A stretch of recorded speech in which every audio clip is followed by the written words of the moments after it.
Hi students అందరికీ ఒక అద్భుతమైన న్యూ అనౌన్స్మెంట్ అనేది మీకోసం కాసుకొని నాన్న. సో ఇక్కడ ఎల్టీఎక్స్ క్లాసెస్ ద్వారా తెలుగు మీడియంలో ఏపీపీఎస్సి ఏపీకి ప్రిపేర్ అవుతున్న ప్రతి ఒక్క స్టూడెంట్స్కి గ్రూప్ 2కి అయినా కంప్లీట్ ఆఫ్లైన్ కోర్స్ అనేది మనం లాంచ్ చేస్తున్నాం. సో దానికోసం శ్రీకాకుళంలో, సో ఇక్కడ చూడండి, ఇక్కడ మీకు అడ్రస్ అనేది ఇవ్వడం జరిగింది. సో ఇక్కడ శ్రీకాకుళంలో ఏంటంటే మనకి ఫ్రీ డెమో అనేది కండక్ట్ చేస్తున్నారు నాన్న. సో 26 మార్చ్ 26 నాడు ఆదివారం 10 గంటలకు గాను గ్రూప్ 2కైనా స్పెషల్ ఫ్రీ డెమో. మీకు ఇంకేమైనా కానీ అపోహలు, డౌట్స్, ప్రిపరేషన్ కోసం ఏమైనా ఉన్నా కానీ you can get it clear. అలాగే శ్రీకాకుళంలో ఉంటున్న మన స్టూడెంట్స్ అందరికీ కూడా బెనిఫిట్ అయ్యే విధంగా ఇది క్వాలిటేటివ్గా మనం కోర్సెస్ అనేది లాంచ్ చేస్తున్నామండి. శ్రీకాకుళం కానీ ఇక బయట నుంచి అక్కడికి వచ్చి చదువుకోవాలనుకుంటున్న ప్రతి ఒక్క స్టూడెంట్స్కి కూడా ఇక్కడ ఇవ్వబడిన కాంటాక్ట్ నెంబర్ మిస్ కాకుండా కాంటాక్ట్ అవ్వండి. మీకు ఇంకా ఇతర ఇన్ఫర్మేషన్స్ అంతా కూడా మీకు అందిస్తారు. ఎందుకంటే చూడండి, ఏపీపీఎస్సిలో ఏపీ పోస్టింగ్స్ అనేది వస్తున్నాయనన్నా. హై అమౌంట్ ఆఫ్ పోస్టింగ్స్ వస్తుంది. మీరు ప్రిపేర్డ్గా రెడీగా ఉంటేనే యుద్ధంలో గెలవడానికి అనేది సిద్ధంగా ఉంటేనే మనం యుద్ధంలో పోరాడగలం. అలాంటిది ఈ యొక్క ఎగ్జామినేషన్స్ కూడా. రాబోయే ఎగ్జామ్స్కి బీ ప్రిపేర్డ్ అన్న. అలాంటి ఒక కోచింగ్ ఏమైనా లాంచ్ చేస్తున్నాము. అలాగే ఫ్రీ డెమో కాబట్టి మీకున్న ప్రతి ఒక్క డౌట్స్ కూడా మన స్టాఫ్తో క్లియర్ చేసుకోవచ్చు. అలాగే ఇంకొక అద్భుతమైన అనౌన్స్మెంట్ అన్న, రేపు అనగా 21 మార్చ్ నాడు 8 PM సాయంత్రం 8 గంటలకు గాను ట్యూస్డే మీకు ఏంటంటే శ్రీనివాస్ సార్ డైరెక్ట్గా మీకు ఏంటంటే ఆంథ్రోపాలజీ ఆప్షనల్ గురించి ఇంటరాక్షన్ విత్ ఫ్యాకల్టీ మనం అద్భుతమైన ఒక ఇనిషియేటివ్ తెస్తున్నాం నాన్న. మీరు డైరెక్ట్గా ఫ్యాకల్టీతో ఇంటరాక్ట్ అయ్యి వారి దగ్గర మీకు ఏ డౌట్స్ ఉన్నా కానీ మీరు ఫ్రీగానే మీరు డౌట్స్ క్లియర్ చేసుకోవచ్చు. ఆప్షనల్ డెమోనన్న ఇది. అంటే ఆంథ్రోపాలజీ ఆప్షనల్ ఎందుకు తీసుకోవాలి, అందులో ఉంటున్న సమస్యలు ఏంటి, ఇంకా ఇతర మీకు ఏమైనా కానీ డౌట్స్ ఉంటే మీరు క్లియర్ చేసుకోవచ్చు. మీరు చేయాల్సిందంతా కూడా ఏంటంటే ఇక్కడ లింక్ అనేది ఇవ్వడం జరుగుతుంది. ఆ లింక్లో మీరు లాగిన్ అయ్యి ఎన్రోల్ చేసుకోవచ్చు ఫ్రీ డెమో, ఆప్షనల్ డెమోకి. అలాగే కాంటాక్ట్ నెంబర్ని కాంటాక్ట్ అయినా కానీ మీకు తగినటువంటి ఇన్ఫర్మేషన్ అనేది ఇస్తారన్న. ఇలాంటి అద్భుతమైన అవకాశం రేరెస్ట్ ఆఫ్ రేర్ వస్తుంది. ఎందుకంటే ఒక డైరెక్ట్గా ఫ్యాకల్టీతో ఇంటరాక్ట్ అయ్యి మీ డౌట్స్ ఏమన్నా కానీ క్లియర్ చేసుకునే అవకాశం అన్న. మీరు కోర్స్ తీసుకున్నా తీసుకోకపోయినా మీకు ఆంథ్రోపాలజీ తరహాలో ఇంకేమైనా కానీ ఆ సబ్జెక్ట్లో మీకు డౌట్స్ ఏమైనా ఉన్నాయంటే మీరు క్లియర్ చేసుకోవచ్చు. అలాగే స్టూడెంట్స్ అద్భుతమైన మన యూపీఎస్సి ఇన్ఫినిటీ మనం ఫుల్ కోర్స్ అనేది అందిస్తున్నాం. ఐఏఎస్ ప్రిపేర్ అయ్యే స్టూడెంట్స్ అందరికీ కూడా తెలుగు రాష్ట్రాల్లో ఏపీ, తెలంగాణలో ప్రిపేర్ అవుతున్న ప్రతి ఒక్క స్టూడెంట్కి కూడా అందుబాటులో చేసే విధంగా ఐఏఎస్ ప్రిపరేషన్ అనేది మీ ఇంటి వద్ద నుంచి ఈజీగా చేసే విధంగా ఒక క్వాలిటేటివ్ యూపీఎస్సి ఇన్ఫినిటీ కోర్స్ అనేది మనం అందిస్తున్నాం. ఇది లైవ్ మరియు రికార్డెడ్ పద్ధతిలో మీకు అందుబాటులో ఉంటుంది. ఎన్నడూ లేనటువంటి అద్భుతమైన బెస్ట్ ప్రైస్ అనేది మనం అందిస్తున్నాము. 65,000 రూపీస్ కాస్ట్ చేసే కోర్స్ మీకు 45,000 రూపీస్కి, అంటే మీరు సుమారుగా 20,000 రూపీస్ అనేది సేవ్ చేస్తున్నారన్న. 20,000 rupees is not a small amount. త్వరపడండి, ఎందుకంటే మా కోర్సెస్ ఎలా ఉంటాయి అనేది మా క్లాసెస్ ఈ యూట్యూబ్లో మీరు వింటున్నప్పుడు ఈ ఫ్రీ సెషన్స్ ద్వారానే మీకు అర్థమవుతూ ఉంటుంది. ఇదే విధంగా ప్రతి ఒక్క సబ్జెక్టు కూడా డీటెయిల్గా, క్లియర్గా, ప్రతి ఒక్కటి ఎక్స్ప్లెనేటరీగా మీకు కావాల్సిన ప్రతి ఒక్క ఎగ్జామ్ ఓరియంటెడ్ లెర్నింగ్ అనేది మనం అందిస్తున్నాం అన్న. అలాగే ఆల్రెడీ వేలాది మంది తెలుగు స్టూడెంట్స్ అందరూ కూడా బెనిఫిట్ పొందుతూ ఉన్నారు. అందులో మీరు ఒకరు కావాలంటే మర్చిపోకుండా ఈ కాంటాక్ట్ నెంబర్ని కాంటాక్ట్ అవ్వండి. మీకు తగినటువంటి ఇన్ఫర్మేషన్ ఇస్తారు. అలాగే ఎవ్వరూ లేనటువంటి విధంగా మనం లైఫ్ టైం వ్యాలిడిటీ అనేది ఇస్తున్నాం నాన్న. అంటే ఒక్కసారి కోర్స్ తీసుకుంటే ఎగ్జామ్ ప్రాసెసే మీకు 2 years కొనసాగుతుంది. కాబట్టి మీకు ఎప్పుడూ కూడా you should not set back. మీ ప్రిపరేషన్లో మీరు ఆగిపోకూడదు, మీ సక్సెస్ వైపు మీ పరుగును మీరు ఆపేయకూడదు అనే దానికోసమే మనం లైఫ్ టైం వ్యాలిడిటీ ఇస్తున్నాం. అలాగే 31 మార్చ్ అంతా కూడా మీకు ఈ ఆఫర్ అనేది అయిపోతుంది. కాబట్టి త్వరపడండి. 1 ఏప్రిల్కి అంతా కూడా ఏంటంటే మనం కొత్త బ్యాచెస్ స్టార్ట్ చేస్తున్నాము. ఆ న్యూ బ్యాచెస్లో మీరు కూడా భాగస్వామ్యం అవ్వాలి అనుకున్నారంటే డోంట్ మిస్ ఇట్. అలాగే ఆఫ్లైన్ కూడా మనం అందిస్తున్నామండి. క్లాస్ ఎన్విరాన్మెంట్లో మన హైదరాబాద్ మరియు వైజాగ్లో మన ఇన్స్టిట్యూషన్స్ ఉన్నాయి. ఇన్స్టిట్యూషన్స్కి అయిన అడ్రస్ అనేది మీకు డిస్క్రిప్షన్లో ఉంటుంది. మీరు డైరెక్ట్గా మన క్లాసెస్కి వచ్చి 3 రోజులు ఫ్రీ డెమో ఉంటుంది. 3 రోజులు ఫ్రీగా క్లాసెస్ వినండి. అర్థమైందా, అర్థమయ్యేలా చెప్తున్నారా, స్టాఫ్ కానీ, సబ్జెక్ట్ కానీ, అక్కడున్న స్టూడెంట్స్ కానీ అన్నీ మీకు ఎన్విరాన్మెంట్ నచ్చిందా, తర్వాతనే మీరు కోర్స్ అనేది జాయిన్ అవ్వచ్చు. ఇలాంటి ఒక అద్భుతమైన ఫీజిబిలిటీ ఏ ఒక ఇన్స్టిట్యూట్ మీకు ఇవ్వదు, కానీ మనం ఇస్తున్నాం. ఎందుకంటే we trust in you, you trust in us, that's our policy. అలాగే ఇక్కడ చూడండి, 1 ఏప్రిల్కి అంతా కూడా మనం ఆఫ్లైన్లో కూడా న్యూ బ్యాచెస్ అనేది లాంచ్ చేస్తున్నాం. ఈ యొక్క ఆఫర్ అనేది మీకు 31st మార్చ్ వరకు మాత్రమే. సో త్వరపడండి, ఎందుకంటే limited time offer, only 10 days మాత్రమే ఉంది కాబట్టి you don't waste your time నాన్న. అలాగే ఫస్ట్ బ్యాచ్ ఇప్పుడు మీరు నెక్స్ట్ రాస్తున్నా అంటే యూపీఎస్సీ, ఇది కరెక్ట్ అయిన అవకాశం, కరెక్ట్ అయిన time to get selected in examination. So అలాగే చూడండి, ఎవరైతే మీరు ఎన్సీఆర్టీ అనేది ప్రారంభ దశలో అతి ముఖ్యమైనది. సో అలాంటి ఎన్సీఆర్టీ ఫౌండేషన్ కోర్స్ అనేది మీకు 10,000 రూపాయలకే మేము అందిస్తూ ఉన్నాము. సో 31st మార్చ్ వరకు ఈ యొక్క ఆఫర్ యొక్క వ్యాలిడిటీ. ఓకేనా? సో ఆప్షనల్స్ కావాలనుకున్న వారికి మన ఇన్స్టిట్యూట్ తరపు నుంచి PSIR, pub ad, sociology, anthropology, Telugu literature ఇలాంటి అద్భుతమైన 4 ఆప్షనల్స్ కూడా మనం అందిస్తూ ఉన్నాం. So don't miss this golden opportunity. అలాగే చూడండి, 20,000 రూపీస్కే మనకి ఏంటంటే ఆప్షనల్స్ అందుబాటులో ఉంటాయి.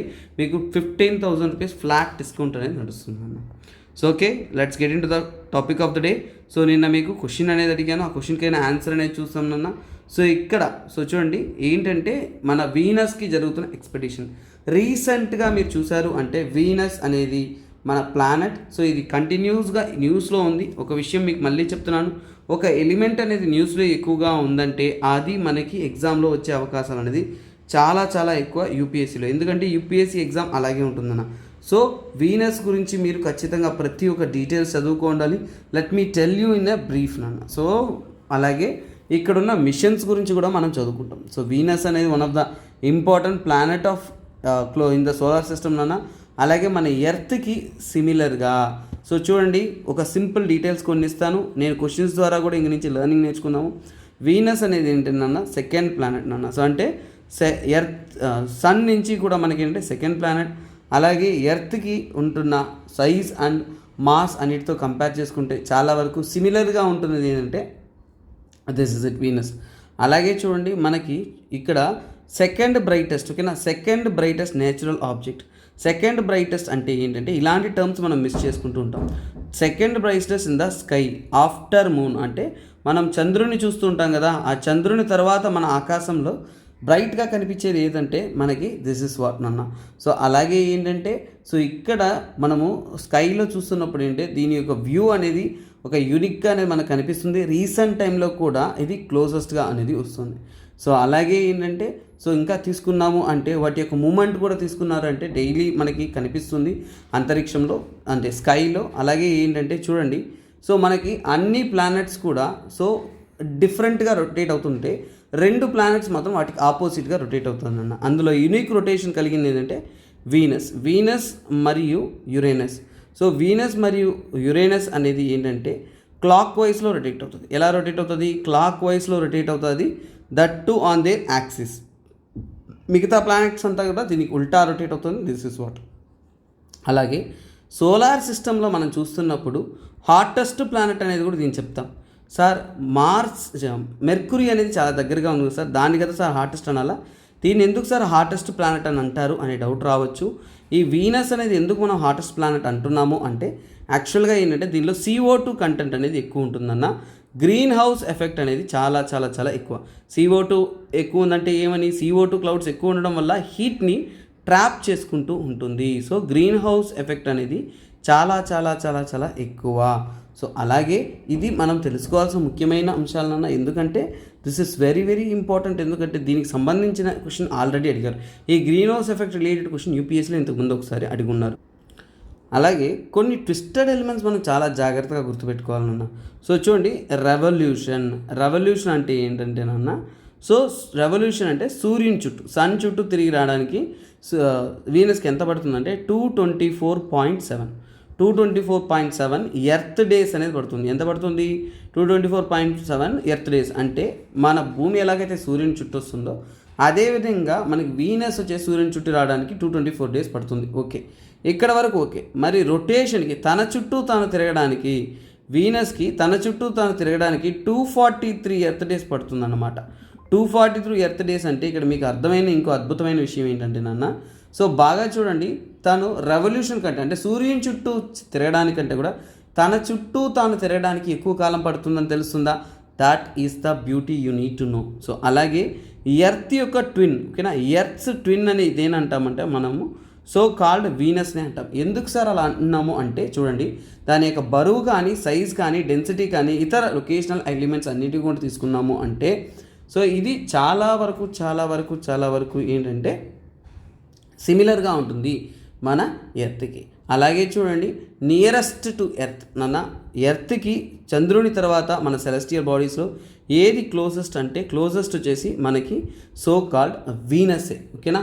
సో అలాగే మన అట్మాస్ఫియర్ కన్నా కానీ 19 టైమ్స్ హయ్యర్గా అనేది ఈ వీనస్ అనేది అట్మాస్ఫియర్ కలిగి ఉంటుంది. ఈ వీనస్ గురించి డైరెక్ట్గా అడిగిన క్వశ్చన్ అనేది మీకు ఏంటంటే, so direct and indirect questions అనేది మల్టిపుల్ టైమ్స్ యూపీఎస్సీలో వచ్చున్నా కానీ ఈ యొక్క ప్లానెటరీ ఎలిమెంట్స్ గురించి కూడా మీకు 2011లో క్వశ్చన్ వచ్చింది. సో అందువల్లనే ఇలాంటి క్వశ్చన్స్ కానీ మిషన్స్ కానీ మీరు ఖచ్చితంగా చదువుకొని ఉండాల్సిన నెసెసిటీ ఉంది. సో ఇప్పుడు చూద్దాము మన ఇస్రో తరపు నుంచి ఇస్రో తరపు నుంచి మన వీనస్ని మనం స్టడీ చేయడానికి మనం ఒక మిషన్ లాంచ్ చేస్తున్నాం.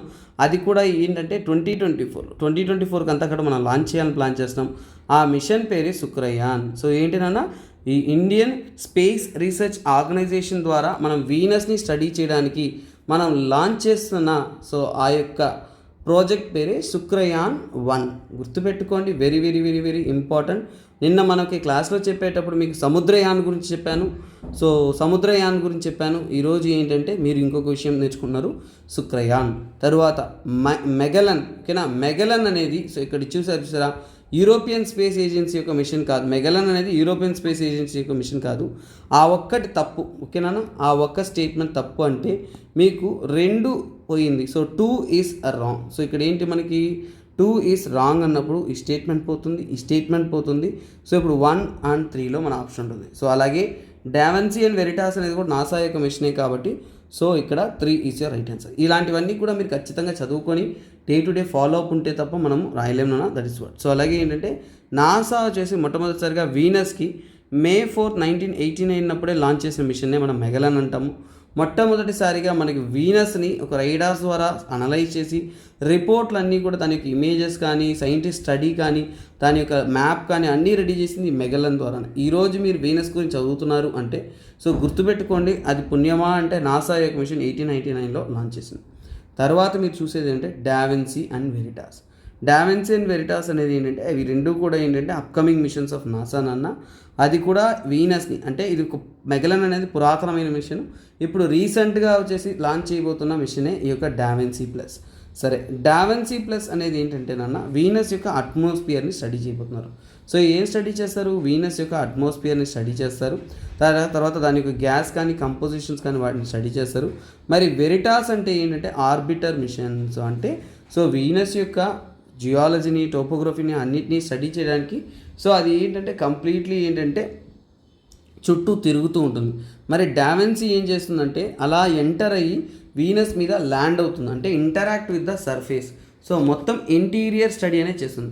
ఇప్పుడు మీరు ఏదో ఒక క్వశ్చన్ చదివినట్టు ఉంటుంది కానీ ఆ క్వశ్చన్ ద్వారా మీరు నేర్చుకున్న టాపిక్స్ చూడండి, Venus, Magellan mission, DaVinci plus, Veritas 6-7 current affairs నేర్చుకున్నట్టు. ఓకేనా. సో ఇదే మీరు నేర్చుకోవాల్సిన అతి ముఖ్యమైన విషయం. సో ఎప్పుడైనా ఒక కంటెంట్ చదువుతున్నారంటే ఆ కంటెంట్ని పైన చదివేసేది కాకుండా వాటి నుంచి ఇంటర్నల్గా ఏంటంటే వాటికి సంబంధించిన డేటా అంతా కూడా మీరు గ్రాప్ చేసుకొని చదవాలన్నా. That is how you need to prepare for UPSC. So ఇప్పుడు మనం చదివేది ఇంకొక క్వశ్చన్ అన్న. This question is very very very very important. ఈ టాపిక్ అనేది మీకు జిఎస్ పేపర్ 1లో జియోగ్రఫీలో వస్తుందన్న. జియోగ్రఫీలో మినరల్స్లో ఎక్కడన్నా జియోగ్రఫీలో పర్టికులర్గా మినరల్స్ టాపిక్లో మీకు వస్తుంది. సో ఇది బ్యాక్గ్రౌండ్ రేడియేషన్ గురించిన పదం ఇది. So first of all simple term అన్న, బ్యాక్గ్రౌండ్ రేడియేషన్ అంటే ఏంటి? బ్యాక్గ్రౌండ్ రేడియేషన్ అంటే అక్కడ న్యూక్లియర్ ప్రాసెస్ ఏమీ జరగకుండా కూడా రేడియేషన్స్ ఎమిట్ అవుతూ ఉన్నాయంటే అవే మనం బ్యాక్గ్రౌండ్ రేడియేషన్ అంటాం. పదానికైన అర్థం వెరీ సింపుల్. అలాగే రీసెంట్గా బార్క్ తరపు నుంచి, ఓకేనా, BARC అంటాము. సో బాబా అటామిక్ రీసెర్చ్ సెంటర్. సో ఇది చాలా చాలా ఇంపార్టెంట్. మన ఇండియాలో అటామిక్ రీసెర్చ్ మీద వర్క్ చేసే ఒక ఆర్గనైజేషన్ బాబా అటామిక్ రీసెర్చ్ సెంటర్ అని అంటాం. సో ఓకేనన్నా. సో ఈ రీసెర్చ్ సెంటర్ తరపు నుంచి వారు కొన్ని స్టడీస్ అనేది సైంటిస్ట్ కండక్ట్ చేస్తారు.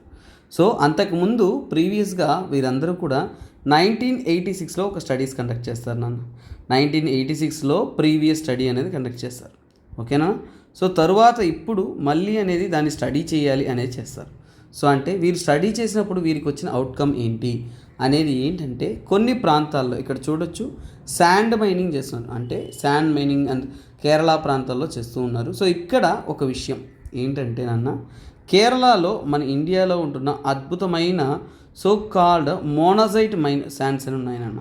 మోనజైట్ శాండ్స్ అని అంటాము. ఈ మోనజైట్ శాండ్స్ నుంచి కూడా మనకి ఏంటంటే థోరియం, ఓకేనా. సో మనకి థోరియం అనేది దొరుకుతుంది. ఈ థోరియం అనేది క్లియర్గా గుర్తుపెట్టుకోండి. This is one radio active mineral. మన న్యూక్లియర్ రియాక్టర్స్లో, ఓకేనా, వాటిలో ఉపయోగించుకోవడానికి ఉపయోగపడే ఒక రేడియో యాక్టివ్ మినరల్. సో వరల్డ్లోనే అత్యధికమైన ఈ యొక్క థోరియం డిపాజిట్స్ అనేది, లేదంటే మోనజైట్ శాండ్స్ అనేది మన ఇండియాలోనే అతి ముఖ్యంగా కేరళలోనే ఉంది. సో దీనికి సంబంధితమైన యూపీఎస్సీ క్వశ్చన్ అనేది 2022లో 2022లో ప్రిలిమ్స్లో అడిగేశారు. సో అది నేను మీకు లాస్ట్లో, అంటే ఈ వీడియో ఎండింగ్లోగా మీకు ఇస్తాను. సో దానికి ఆన్సర్స్ మీరు ఆన్సర్ చేయండి. Let's look into it. So అంతకంటే ముందు ఈ ఇష్యూ ఏంటో మనం నేర్చుకున్నాం. ఇది ఉందనేది మనకి జస్ట్ అంతకుముందు నుంచి తెలుసు. ఇది మీకు జాగ్రఫీలో కూడా మీకు క్లియర్గా అనేది ఎక్స్ప్లెయిన్ చేసి ఉంటాం. కాకపోతే ఇప్పుడు స్టడీ చేసిన దాంట్లో ఏంటంటే సో బ్యాక్గ్రౌండ్ రేడియేషన్స్ అనేది ఎక్కువగా ఉంది. అంటే సో నేచురల్ బ్యాక్గ్రౌండ్ రేడియేషన్స్ అంటే ఏంటి, అక్కడి నుంచి మనకు రేడియో యాక్టివ్ ప్రాసెస్ జరగకపోయినా కానీ మనకి బ్యాక్గ్రౌండ్ నుంచి కూడా రేడియేషన్స్ అనేది రిలీజ్ అవుతుంది. ఈ బ్యాక్గ్రౌండ్ రేడియేషన్స్ అనేది ఎలా రిలీజ్ అవుతుంది, ఎక్కడి నుంచి రిలీజ్ అవుతుంది అంటే ముఖ్యంగా నేచురల్ సోర్సెస్ నుంచి, ఆర్టిఫిషియల్ కాదు, నేచురల్ సోర్సెస్ నుంచి. సరే నేచురల్ సోర్సెస్ అంటే ఎక్కడి నుంచి సార్, ముఖ్యంగా అంటే అక్కడున్న రాక్స్ నుంచి కూడా, అలాగే శాండ్స్ నుంచి కూడా, ఇంకా చెప్పాలి అంటే మనము హిల్స్, లేదంటే మౌంటైన్స్, ఓకేనా, మౌంటైన్స్ కానీ హిల్స్ అని చెప్పొచ్చు. సో కేరళలో హిల్సే కాబట్టి హిల్స్.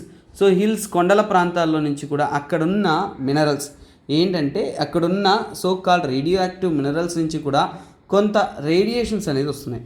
కాకపోతే వాళ్ళు చేసిన స్టడీలో తెలిసిందంటే ముందు దానికన్నా అంటే ఏంటంటే 3 times హయ్యర్ రేడియేషన్స్, ఓకేనా, 3 times హయ్యర్ రేడియేషన్ వస్తున్నట్టు చెప్తున్నారు. అంటే ఏంటి, 3 రెట్లు హయ్యర్ రేడియేషన్స్ అనేవి వస్తున్నాయి. సో అంటే ఇది డేంజరస్సా అనేది జనాలంతా కూడా టెన్షన్ పడతారు కదా. కాకపోతే వాళ్ళు ఏం చెప్పారు అంటే, సో 3 times ఉన్నా కానీ హై రేట్, అంటే మనకి మామూలు కన్నా కానీ హయ్యర్ రేట్ అనేది వస్తున్నా కానీ బట్ నాట్ హెల్త్ రిస్క్, ఓకేనా, నాట్ హెల్త్ రిస్క్ అంటే మన ఆరోగ్యానికి ఏమంతా రిస్క్ కాదు, మన హెల్త్కి ఏం ప్రాబ్లం కాదు అనేది చెప్తున్నారు. సో యాక్చువల్గా మనం తెలుసుకోవాల్సింది ఏంటంటే అసలు రేడియేషన్ ఎందుకు ఎమిట్ అవుతుంది, రేడియేషన్ ఎందుకు వస్తుంది రేడియేషన్ ఎందుకు వస్తుందంటే, ఫర్ ఎగ్జాంపుల్ ఏంటంటే ఎప్పుడైనా కానీ అన్స్టేబుల్గా ఉండే ఎలిమెంట్, ఓకేనా, ఒక ఎలిమెంట్ అనేది అన్స్టేబుల్గా ఉంది. ఫర్ ఎగ్జాంపుల్ చూడండి, మనము ఆక్సిజన్ తీసుకున్నాం అనుకోండి, అది O2గా ఉన్నప్పుడు స్టేబుల్గా ఉంటుంది, డిసింటిగ్రేట్ కాదు. ఓజోన్ O3 ఫార్మేట్ అంత స్టేబుల్గా ఉండదు, క్విక్గా డిసింటిగ్రేట్ అవుతుంది. సో ఇలా ఒక ఎలిమెంట్ అనేది దాని స్టెబిలిటీ లాస్ అయినప్పుడు. కాకపోతే నేను చెప్పేది ఓజోన్ అనేది ఉదాహరణకు మాత్రమే. బట్ ఇన్ రియాలిటీ ఏంటంటే రేడియో యాక్టివ్ మినరల్స్ అనేది అన్స్టేబుల్గా ఉంటున్నప్పుడు వాటి నుంచి ఏంటంటే న్యూక్లియస్ అనేది, ఓకేనా, న్యూక్లియస్ అనేది డిసింటిగ్రేట్ అవుతుంది. ఏమవుతుందన్న, డిసింటిగ్రేట్ అవుతుంది. ఇది డిసింటిగ్రేట్ అవుతున్నప్పుడు అక్కడి నుంచి రేడియేషన్స్ అనేది ఎమిట్ అవుతుంది. సో ఇప్పుడు మనకి రేడియేషన్స్ ఎలా వస్తుందో మనకు తెలుస్తుంది. సో అలాగే అక్కడ వస్తున్న రేడియేషన్స్ ఏంటంటే ముఖ్యంగా గామా రేస్ అనేది ఎక్కువగా వస్తుంది. అలాగే గామా రేస్ అనేది ఏంటంటే డేంజరా కాదా అని మనం తెలుసుకోవాలి. సో గామా రేస్ అనేది ఎక్స్ట్రీమ్లీ ఎనర్జెటిక్ వేవ్స్, చాలా వరకు energetic waves so extremely energetic waves అని చెప్తాము. చాలా వరకు ఎనర్జెటిక్ అనేది ఈ వేవ్స్ అనేది ఉంటుంది. కాకపోతే ఈ వేవ్తో వచ్చిన సమస్య ఏంటంటే సో అది తక్కువ మోతాదులో, ఓకేనా. సో వెన్ లెస్ అంటే తక్కువ మోతాదులో ఉన్నప్పుడు అంటే harmless, when less it's harmless, very simple కదా. అంటే తక్కువ మోతాదులో ఉంటున్నప్పుడు అది ఏ ఇబ్బంది కాదు. బట్ డేంజరస్ ఎప్పుడు అంటే high dosage, so high concentration అంటే ఎక్కువ కాన్సన్ట్రేషన్లో ఉన్నప్పుడు, ఎక్కువగా ఉంటున్నప్పుడు, అలాంటప్పుడు మాత్రమే ఇది చాలా డేంజరస్గా అనేది చెప్తున్నారు, ఓకేనా. సో హై కాన్సన్ట్రేషన్, ఓకేనా, హై కాన్సన్ట్రేషన్లో ఉన్నప్పుడు మాత్రమే అది డేంజరస్. కాకపోతే ఇప్పుడు వీరు స్టడీ చేసిన దాని ప్రకారం ఏంటంటే ఓవరాల్గా మన స్టడీస్ మానిటరింగ్ ఇవన్నీ చేసిన తర్వాత కొన్ని కండిషన్స్ అనేది ప్లేస్ చేస్తారు. ఫర్ ఎగ్జాంపుల్ ఏంటంటే IAEA అని ఒక ఆర్గనైజేషన్ ఉంటుందన్న. సో దాన్ని ఏమంటే ఇంటర్నేషనల్, ఓకేనా. సో ఈ ఆర్గనైజేషన్ అంటే international atomic energy association. So ఎందుకు మనం హార్మ్ఫుల్ కాదు అనేది చెప్తున్నాం అనేది మనం దీని ద్వారా చూస్తేనే తెలుస్తుంది. ఇది ఏజెన్సీ IAEA అనేది ఒక ఏజెన్సీ. సో వీరు ఇంటర్నేషనల్ ప్రపంచవ్యాప్తంగా న్యూక్లియర్ రేడియేషన్స్ కానీ రేడియేషన్ స్టడీ చేసే ఒక ఆర్గనైజేషన్. వారు స్టడీ చేసిన దాన్ని బట్టి, వారి యొక్క అంచనాలను బట్టి, వారి యొక్క క్యారెక్టరైజేషన్ బట్టి ఏం చెప్తున్నారు అంటే సో రేడియేషన్స్ అనేది పబ్లిక్ ఎక్స్పోజర్ ఎంతవరకు పర్మిటెడ్. సో పబ్లిక్ ఎక్స్పోజర్ తీసుకున్నామంటే ఖచ్చితంగా less than 1 milli sievert every year. ఓకేనా, ఎంత ఉండాలన్నా 1 మిల్లీ సీవర్ట్. ఓకేనా, 1 మిల్లీ సీవర్ట్ ఎవ్రీ ఇయర్, అంటే ఒక ఇయర్కి వచ్చేసి 1 మిల్లీ సీవర్ట్ అనేది ఉండాలి అనేది చెప్తున్నారు. సో ఇప్పుడు మనకి కొన్ని విషయాలు మనకి ప్రిలిమ్స్ లెవెల్లో కూడా మనము తెలుసుకోవాలి. సో సీవెట్ అనేది ఎవ్రీ ఇయర్ మెషర్ చేసేది ఏంటంటే ఇది బయాలజికల్ ఎక్స్పోజర్, అంటే మనం ఎంత మాత్రం ఎక్స్పోజర్ చేస్తున్నాము రేడియేషన్స్కి అనేది మెషర్ చేసే ఒక సో కాల్ డేటా. సో అంటే ఒక స్టడీ లేదంటే ఒక యూనిట్. సో ఇది గుర్తుపెట్టుకోండి, మీకు ఈ యూనిట్ సీవెట్ ఎవ్రీ ఇయర్ అనేది ఏంటి అనేది అడిగారు అంటే ఇక్కడ నుంచి మీరు చెప్పాల్సిన సమాధానం ఏంటంటే బయాలజికల్ ఎక్స్పోజర్ ఆఫ్ ది రేడియేషన్ని మనం సీవెట్ అంటాం. సో అది ఎంతలోగా ఉంటే సేఫ్ అంటే 1 మిల్లీ సీవెట్ కంటే కూడా తక్కువ ఉంటే సేఫ్ అనేది. అలాగే ఒకవేళ వర్కర్స్ అంటే పనిచేసేవాళ్ళు, వర్కర్స్ అనేవాళ్ళు అంటే న్యూక్లియర్ ప్లాంట్స్ కానీ వాటిలో ఆ ఫీల్డ్లో వర్క్ చేస్తున్న వర్కర్స్. ఓకేనా, న్యూక్లియర్ ఫీల్డ్లో వర్క్ చేస్తున్న వర్కర్స్కి ఎంతవరకు పర్మిషన్స్ అయ్యే ద్వారా ఇచ్చున్నారంటే చూడండి, లెస్ దెన్ 30 మిల్లీ. ఓకేనా, less than 30 milli sieverts for year. So less than 30 sieverts. ఓకేనా, సీవర్ట్ ఫర్ ఇయర్. సో ఇది వారు ఇచ్చింది. సో ఇది ఎవరు ఇంటర్నేషనల్ ఆర్గనైజేషన్ యొక్క కండిషన్స్ అన్నమాట. సరే, ఈ కండిషన్ అనుసరించే మన ఇండియాలో ఉన్నది ఎక్కువ ఉంది కానీ పొల్యూట్ చేయలేదు అనేది మనకి అర్థమవుతుంది. సో అక్కడ దాని ప్రకారం మనకు తెలుస్తా అంటే ఏంటంటే ఇక్కడ స్టడీ చేసిన దాంట్లో మనకి ఎంత ఉందంటే మన ఇండియాలో ప్రస్తుతానికి కేరళలో స్టడీ చేసిన దాంట్లో ఎంత ఉందంటే 0.8 మిల్లీ సియావర్ట్. ఓకేనా, సియావర్ట్ పర్ ఇయర్ అనేది ఉంది. సో అంటే ఏమన్నా, సో ఇప్పుడు దీని ద్వారా మీకు అర్థమైంది ఏంటన్నా, సో దీని ద్వారా అర్థమైంది ఏంటంటే సో ఇక్కడ మనకి ఎక్స్పోజర్ ఎక్కువగానే ఉంది కానీ బట్ హానికరంగా లేదు. ఎప్పుడు హానికరము 1 మిల్లీ సీవర్ట్ ఫర్ ఎవ్రీ ఇయర్ అనేది అయ్యిందంటే అప్పుడు అది హానికరం అనేది మనకు అర్థమవుతుంది. So very very simple. ఈ కంటెంట్ మొత్తానికి మీకు ఇక్కడే మీకు ఆన్సర్ అనేది దొరుకుతుందన్న. సో అలాగే తీసుకున్నారు అంటే ఇక్కడ ఇంతకుముందు స్టడీస్ ఎప్పుడు చేశారంటే 1986లో. సో అలాగే ఏంటంటే కేరళలో మనకు థోరియం అనేది ఉంటుందన్న. ఆ థోరియం అనేది కేరళలో ఏ ప్రాంతంలో? కొల్లం డిస్టిక్. గుర్తుపెట్టుకోండి, కొల్లం డిస్టిక్లో మనకి థోరియం అవైలబిలిటీ, థోరియం రేడియేషన్స్ కూడా ఎక్కువగా ఉంటుంది. This is very very very very important. You need to remember simple టర్మ్స్లో what is in the issue. So దీని ద్వారా ఏంటి, సో ఇక్కడ మీరు నేర్చుకున్న కొత్త విషయాలు చెప్తా చూడండి. సీవర్ట్ ఎవ్రీ ఇయర్ పుస్తకాల్లో ఉండదు. అలాగే అది బయాలజికల్ ఎక్స్పోజర్ ఆఫ్ రేడియేషన్ అనేది ఐఏఈ యొక్క లిమిటేషన్స్ ఎంత అని తెలుసుకున్నాము. తర్వాత రేడియేషన్స్ అనేది ఎక్కడి నుంచి మనకు వస్తుంది, బ్యాక్గ్రౌండ్ రేడియేషన్ అంటే ఏంటి అనేవి తెలుసుకున్నాం. సో ఇలాంటివన్నీ కూడా ఏంటంటే ఎగ్జామ్ పాయింట్ ఆఫ్ వ్యూలో ఏంటంటే that helps you very very important in your prelims and mains అన్న. ఓకే స్టూడెంట్, నెక్స్ట్ కంటెంట్ చూడండి. ఇది పంజాబ్లో రీసెంట్గా ఇష్యూ జరుగుతుందన్న, ఖాళిస్తాన్ మూమెంట్. ఏం జరుగుతుందన్న, ప్రో ఖాళిస్తాన్ సపోర్టర్ అయిన అమృత్పాల్ని అరెస్ట్ చేశారు. ఖాళిస్తాన్ అని అంటున్నారే, అసలు ఈ ఖాళిస్తాన్ అంటే ఏంటి, ఖాళిస్తాన్ స్ట్రగుల్ అంటే ఏంటి, ఇది మీకు జిఎస్ పేపర్ 1లో పోస్ట్ ఇండిపెండెన్స్లో వస్తుంది. సో అలాగే హిస్టరీగా కూడా మనం చదవచ్చు ఆ యొక్క పంజాబ్ యొక్క ఇంపార్టెన్స్. ఇండియాలో తీసుకున్నారంటే సపరేట్ పంజాబ్ పరిపాలన, సిక్కుల కోసం ఒక రాష్ట్రం అనేది, ఒక స్టేట్ అనేది ఎప్పుడు ఫామ్ అయిందంటే సుమారుగా 1709 నుంచి కూడా 1849 వరకు సపరేట్ సిక్ స్టేట్ అనేది ఫామ్ అయిందన్న. అంటే సిక్కులు పరిపాలిస్తున్న సపరేట్గా ఒక స్టేట్ కానీ ఒక కంట్రీ కానీ అప్పుడు ఉండేది సిక్స్ కోసం. ఓకేనా, సపరేట్ సిక్కుల కోసం సిక్కులచే పరిపాలించబడింది ఉండింది. తర్వాత వారంతా కూడా బ్రిటిష్లో విలీనం అయిపోయారు. తర్వాత ఏంటంటే they are part of British. So అలాగే స్వతంత్రం వచ్చిన తర్వాత, సో గుర్తుపెట్టుకోండి, స్వతంత్రం వచ్చిన తర్వాత ఏమైందంటే సో ఈ యొక్క సపరేట్ కంట్రీ కాకుండా ఏంటంటే సో స్వతంత్రం వచ్చేటప్పుడు అతిపెద్ద సమస్య వచ్చి పడుతుంది. ఒకవైపు పాకిస్తాన్ అంటే ఎవరికి, ముస్లింకి. ఓకేనా, సో తర్వాత ఇంకోవైపు ఇండియా. ఓకేనా, India, so that is for Hindus. ఓకేనా, ఈ పర్స్పెక్టివ్లో స్వతంత్రం వచ్చింది. ఇండియా అనేది హిందూస్ కాదు, ఇండియా అనేది సెక్యులర్.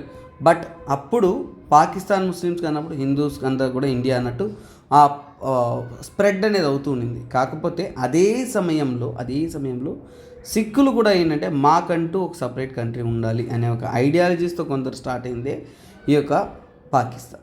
ఓకేనా, సో ఇక్కడ ఖాళిస్తాన్. బట్ ఇక్కడ మనం తెలుసుకోవాల్సిన ఇంకో అద్భుతమైన విషయం ఏంటంటే సపరేటిస్ట్ మెంటాలిటీ. సో మన ఇండియాలో సపరేటిస్ట్ మెంటాలిటీ కానీ అలాగే మనకేంటంటే ఈ యొక్క మనం చూస్తున్న ఈ కమ్యూనల్ పాలిటిక్స్ అనేది ఎప్పుడు స్టార్ట్ అయిందంటే 1909లోనే మీరు హిస్టరీ చదివేటప్పుడు ఏంటంటే మార్లే మింటో రిఫార్మ్స్లో. ఓకేనా, మార్లే మింటో రిఫార్మ్స్లో ఏం చేస్తారు అంటే ముస్లిమ్స్కి సపరేట్ ఎలక్టరేట్ ఇస్తారు. ఎవరికి ఇస్తారు, ముస్లిమ్స్కి ఇస్తారు. ఓకేనా, తర్వాత 1919లో ఏంటంటే దీన్ని కాస్త ఎక్స్టెండ్ చేస్తారు. తర్వాత సిక్కులకు కూడా సపరేట్ ఎలక్టరేట్ ఇస్తారు. అంటే ఏంటంటే అక్కడి నుంచే ఏంటంటే ఈ రిలీజియస్ డివిజన్స్ అనేది ప్రజల్లో నింపారు. ఈ యొక్క సపరేటిస్ట్ ఐడియాలజీ అప్పటి నుంచి బ్రిటిషర్స్ తెచ్చిన ఒక సిస్టమ్ నాన్న.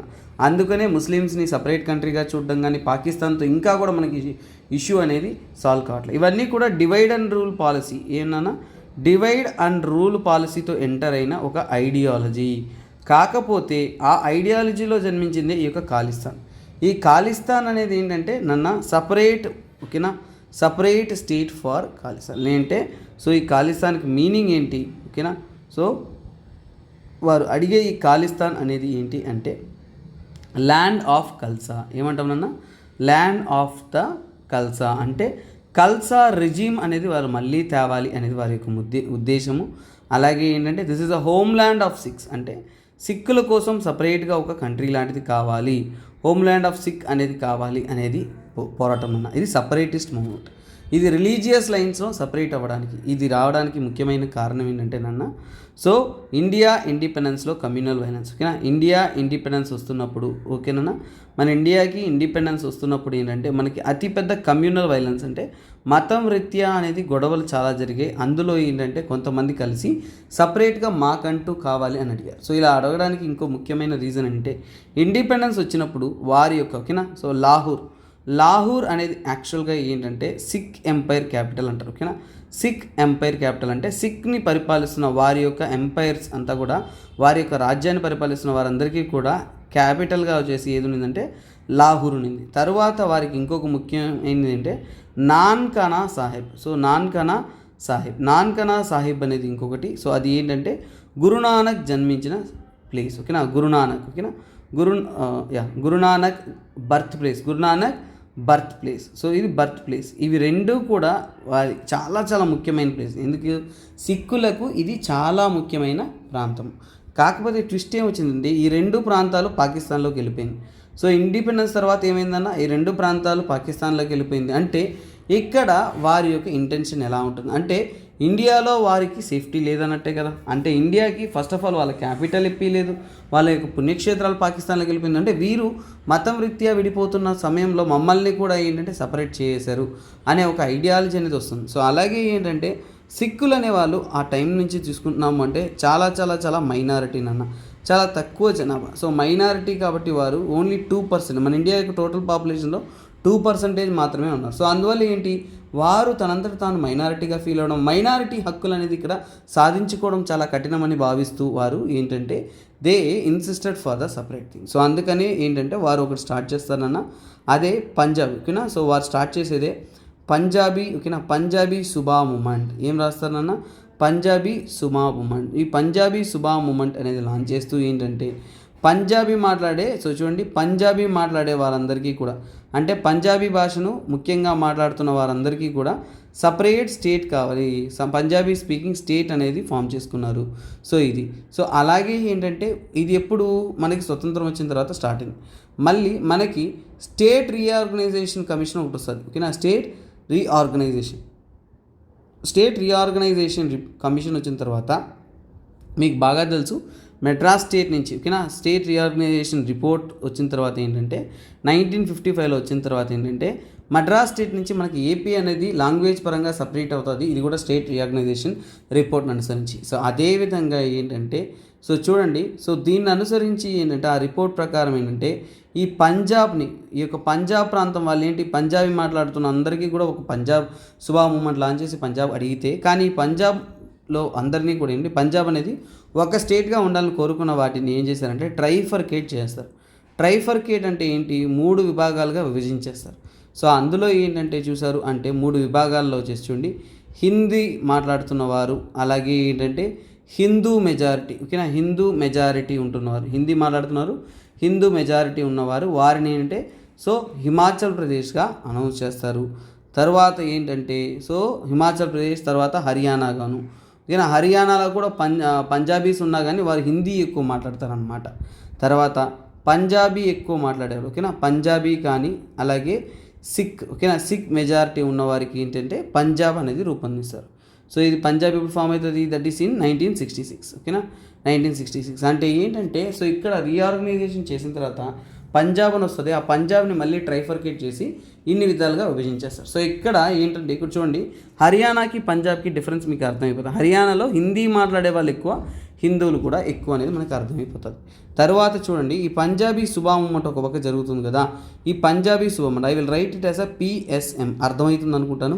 ఇది కాలంతో పాటు ఏంటి అకాలీదల్ని ఫామ్ చేస్తుంది. ఏమవుతుంది, అకాలీదల్ అనేది ఒకటి ఫామ్ అవుతుంది. ఈ అకాలీదల్ వచ్చేసి ఎవరి యొక్క రెజల్యూషన్ అంటే అకాలీదల్ తరపు నుంచి కూడా వారు ఒక రెజల్యూషన్ అనేది పాస్ చేస్తారు.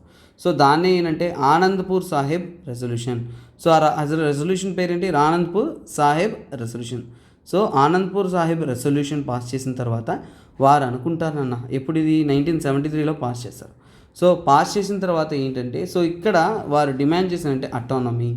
అంటే అటానమీ అంటే ఏంటి, వారికంటూ సపరేట్గా అనేది, సో అంటే పంజాబ్ అనేది సపరేట్ స్టేట్గా అటానమీ కావాలి అనేది వారు ఇన్సిస్ట్ చేస్తారు. ఒక రెజల్యూషన్ కూడా అనౌన్స్ చేశారు. సో ఇది 1973లో ఫామ్ చేయడానికి ముందు ఏంటంటే, సో చూడండి ఇది వరల్డ్ వైడ్ కూడా ప్రమోట్ చేస్తానన్న, వరల్డ్ వైడ్ కూడా ఈ ఖాళిస్తాన్ మూమెంట్ని ప్రమోట్ చేసుకుంటూ ఏంటంటే న్యూయార్క్ టైమ్స్లో, ఓకేనా, సో మనకి న్యూయార్క్ టైమ్స్లో, ఓకేనా, న్యూయార్క్ టైమ్స్లో కూడా ఏంటంటే వారు కొన్ని పోస్ట్ అనేది చేస్తారు, ఓకేనా. న్యూయార్క్ టైమ్స్లో న్యూస్ పేపర్లో ఏంటంటే, సో ఇక్కడతో ఈ రెజల్యూషన్స్ ద్వారా ఏంటంటే మనకి సో ఖాళిస్తాన్ జన్మించింది అన్నట్టు వాళ్ళు పొట్రే చేసుకుంటూ ప్రపంచవ్యాప్తంగా కూడా వారికంటూ ఏంటంటే క్యాంపెయిన్స్ అనేది నడుపుతూ ఉంటారు. సో అలాగే ఇలా క్యాంపెయిన్స్ ఇవన్నీ నడుపుకుంటూ ఏంటంటే ఈ మూమెంట్ అనేది ఏంటంటే ఊపందుకుంటూ ఉంటుంది. సో దీని ద్వారా ఏంటంటే యాక్చువల్గా ఏంటంటే దే విల్ స్టార్ట్ ఈ అకాలీదల్ లీడర్షిప్ ఏదైతే ఉంటుందో, సో ఇది కాస్త మెల్లమెల్లగా ఏంటంటే 1982కి, ఓకేనా, 1980 ఇంకా మధ్యలో పోరాటాలు, వైలెంట్ మూమెంట్స్ ఇవన్నీ జరుగుతూ ఉంటాయి. బట్ ప్రామినెంట్ ఒకటే మీకు చెప్తున్నాను అన్న. సో ఇందులో ఏంటంటే సివిల్ డిసోబీడియన్స్ మూమెంట్గా మారిపోతుంది, ఓకేనా. సివిల్ డిసోబీడియన్స్ మూమెంట్గా మారుతున్న సమయంలో సివిల్ డిసోబీడియన్స్ మూమెంట్గా మార్చిన ఒక ఆర్గనైజేషన్, ఓకేనా, సివిల్ డిసోబీడియన్స్ మూమెంట్గా మారిందని చెప్తున్నాను. కానీ అలా మూవ్మెంట్గా మారడానికి కారణం ఏంటంటే ధరమ్ యుద్ధ్ మోర్చా. సో ఒక ఆర్గనైజేషన్ ఫామ్ అవుతుంది. సో అదే ఏమంటారంటే ధరమ్ యుద్ధ్ మోర్చా అంటారు, ఓకేనా, ధరమ్ యుద్ధ్ మోర్చా. సో ఏమంటారు, ధరమ్ యుద్ధ్ మోర్చా అనేది ఫామ్ అవుతుంది. సో ఈ మోర్చా అనేది ఎక్కడి నుంచి అంటే ఈ యొక్క ఆర్గనైజేషన్ కానీ ఈ తిరుగుబాటుదారులు కానీ వీరందరూ కూడా ఏంటంటే గోల్డెన్ టెంపుల్ దగ్గర వారు సో మెయిన్గా హెడ్ క్వార్టర్స్ ఉంచుకుంటూ సో అక్కడి నుంచి కూడా ఆపరేట్ చేయడం అనేది స్టార్ట్ చేశారు. సో వీరిని పట్టుకోవడానికే యాక్చువల్గా ఏంటంటే మీరు బాగా గుర్తుపెట్టుకోండి. సో ఇక్కడ సో ఓకేనా, సో వీరి యొక్క హెడ్గా వీరిని నడిపించడానికి ఒక మెయిన్ లీడర్షిప్గా ఇంకొకరు ఉంటారనన్న. ఆ లీడర్షిప్ ఎవరంటే సో జర్నాయిల్, ఓకేనా, ఆయన పేరేంటే జర్నాయిల్ సింగ్, ఓకేనా, జర్నాయిల్ సింగ్ భింద్రాన్వాలే. సో జర్నాయిల్ సింగ్ భింద్రాన్వాలే. సో ఈ భింద్రాన్వాలే అనేది సపరేటిస్ట్ మూవ్మెంట్ చేస్తున్నాడు. సో ఇక్కడి నుంచి చేస్తున్నాడు అనేసి పట్టుకోవడానికి పంపిస్తారు. సో అందుకే ఈ ఖాళిస్తాన్ మూవ్మెంట్ని సప్రెస్ చేయడానికి మన సో కాల్డ్ మన ఇందిరాగాంధీ గవర్నమెంట్ ఉంటున్న సమయంలో, ఓకేనా, ఇందిరాగాంధీ గవర్నమెంట్ ఉన్న టైంలో ఆపరేషన్ బ్లూ స్టార్ అనేది లాంచ్ చేస్తారు. ఏం లాంచ్ చేస్తారు, operation blue star. So operation blue star launch చేశారు. ఇప్పుడు మీకు రెండు విషయాలు, ఆపరేషన్ బ్లూ స్టార్ ఏంటో కూడా అర్థమవుతుంది. తర్వాత ఏంటంటే ఈ భింద్రాన్వాలే ఏంటంటే 1984లో పట్టుకుంటారు. తర్వాత జరిగింది మీకు తెలుసు. సో ఇందిరాగాంధీ పిఎంగా ఉంటున్నప్పుడు ఏంటి షూట్ చేసి చంపేస్తారనేసి, అందులో 6 పర్సన్ ఇన్వాల్వ్ అయి ఉంటారనేసి ఆపరేషన్ బ్లూ స్టార్కి అగేన్స్ట్గా అనేది. సో ఇప్పుడు మీకు ఆపరేషన్ బ్లూ స్టార్ అనేది ఇక్కడ బేసిక్స్ అనేది మీకు అర్థమైపోయి ఉంటుంది, ఓకేనా. సో వాట్ అనేది తర్వాత నెక్స్ట్. సో దీంతో రిలేటెడ్ ఇంకో ఆపరేషన్ ఉందన్న. సో అది ఏంటంటే సో సిక్ క్లాషెస్, ఢిల్లీలో సిక్ క్లాషెస్ అనేది జరుగుతుంది. తర్వాత ఆపరేషన్ బ్లాక్ థండర్ అనేది జరుగుతుంది. వీరిని సప్రెస్ చేయడానికి, ఈ సపరేటిస్ట్ మూమెంట్స్ని వాటిని సప్రెస్ చేయడానికి 1986 కానీ తర్వాత 1988లో కానీ. సో ఇలా మల్టిపుల్ ఇన్సిడెంట్స్ జరుగుతూ చాలా వరకు ఏంటంటే ఎంతోమంది ఆర్మ్స్ తీసుకోవడం కానీ దాంట్లో సఫర్ అవ్వడం కానీ ఇవన్నీ కూడా జరుగుతూనే ఉన్నాయి. కమ్యూనల్ వైలెన్సెస్ సృష్టించడం జరిగింది. చాలా వరకు ఇన్సర్జెన్సీ రైస్ అవ్వడం జరిగింది. సో ఇది యాక్చువల్గా ఏంటంటే ఖాళిస్తాన్ మూమెంట్ అన్న. సో కాలంతో పాటు ఏంటంటే అప్గ్రేడ్ అవుతూ అంతా ఇంప్రూవ్ అవుతూ it is turning out to be better. కానీ ఈ మూమెంట్ అనేది మాత్రం ఏంటంటే ఇంకా కొంతమంది ఏంటంటే ఆ రైస్ చేస్తూ ఈ పోరాటాలు చేస్తూ ఏంటంటే it keep on continuing. So అందువలనే ఏంటంటే రీసెంట్గా అలాంటి సపరేటిస్ట్ మెంటాలిటీతో మాట్లాడుతూ ప్రమోట్ చేస్తున్న వారిని ఏంటంటే గవర్నమెంట్ అనేది అరెస్ట్ అనేది చేస్తుంది. సో ఇది నాన్న ఓవరాల్గా ఒక simple briefing of the Khalistan movement. ఒక మూమెంట్ అనేది చదువుతున్నారంటే కొద్దిగా బ్యాక్గ్రౌండ్ చదివారు అంటే మీకు ఆ మూమెంట్ అంతా అర్థమైపోతుంది. సో అందుకే నేను చెప్తాను, మీరు క్లాస్ వినేటప్పుడు ఏం చేస్తారంటే ఒక్కసారిగా క్లాస్ వినడానికి ముందు ఏంటంటే కళ్ళు మూసుకొని మీకు ఏం తెలుసు అనేది ఊహించండి. తర్వాత ఏంటంటే సో తర్వాత ఏమైంది అనేది క్లాస్ విన్న తర్వాత ఒకసారి ఆలోచించండి. సో 2 విషయాలు చేయండి నన్ను. నా క్లాస్లో నేను చెప్పే టాపిక్ ముందు ఏం చేస్తారంటే టాపిక్ చెప్పడానికి ముందు మీకు ఆ టాపిక్ గురించి ఏం తెలుసో కళ్ళు మూసుకొని ఊహించండి. తర్వాత టాపిక్ విన్న తర్వాత ఏం తెలుసో ఊహించుకోండి చాలు. This is one thing I recommend for every student. ప్రిపరేషన్లో ఒక పద్ధతి. క్లాస్ విన్న తర్వాత అందరూ వదిలేసి గాల్లో పరిగెడుతూ ఉంటారు. డోంట్ డూ దట్ నాన్న. ఒక్కసారి క్లాస్ ఆపి తర్వాత ఏంటంటే ఆ క్లాస్లో ఏం నేర్చుకున్నామో అనేది కళ్ళు మూసుకొని ఒకసారి నెమరు వేసుకున్నారంటే లైఫ్ లాంగ్ మీకు అది బ్రెయిన్లోనే స్టోర్ అవుతుంది. ఇది ప్రతి ఒక్కరికి నాన్న. సో మన బ్రెయిన్ ఆపరేటింగ్ అలాగే ఉంటుందన్న. డేటా అనేది తీసుకుంటూ ఉంటుంది. కానీ కాసేపు నువ్వు టైం స్పెండ్ చేసి ఆలోచించి ఆ డేటాని అలకేట్ చేసామంటే నీ బ్రెయిన్లో నీ బుర్రలో వచ్చేసి ఏదో ఒక పార్ట్లో వచ్చి స్టోర్ చేసి పెట్టుకుంటుంది. లేదు అనేసి గాలికి వదిలేసి మళ్ళీ ఇంకోటి నేర్చుకుంటూ ఉన్నామంటే సో మీరు brain will not organise. So అందువల్లనే క్లాస్ విన్న తర్వాత ఒక్కసారిగా కళ్ళు మూసుకొని నెమరు వేసుకోండి. సో మీకు ఏంటంటే you will remember the topic for longer duration of time. This is one technique I recommend for every student in every of my classes. So ఇది మెయిన్స్ రిలేటెడ్ టాపిక్. మెయిన్స్లో చాలా ఇంపార్టెంట్. ఇండియాలో ఎన్నో సపరేటిస్ట్ మూమెంట్స్ జరుగుతూ ఉన్నాయి. So అందులో ఇదొకటి movement. So you need to remember.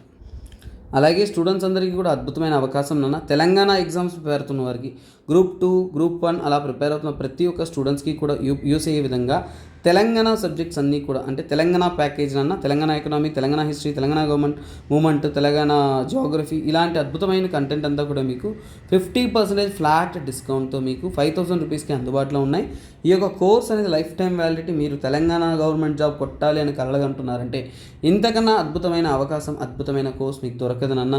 So kindly quickly contact the number. ఎందుకంటే ఈ 50% ఆఫర్ అనేది ఓన్లీ మీకు 31st మార్చ్ వరకు మాత్రమే అవైలబిలిటీలో ఉంటుంది. అలాగే నా వీడియో ద్వారా మీరు ఈ కోర్స్ తీసుకుంటున్నారు అంటే kindly mention it also.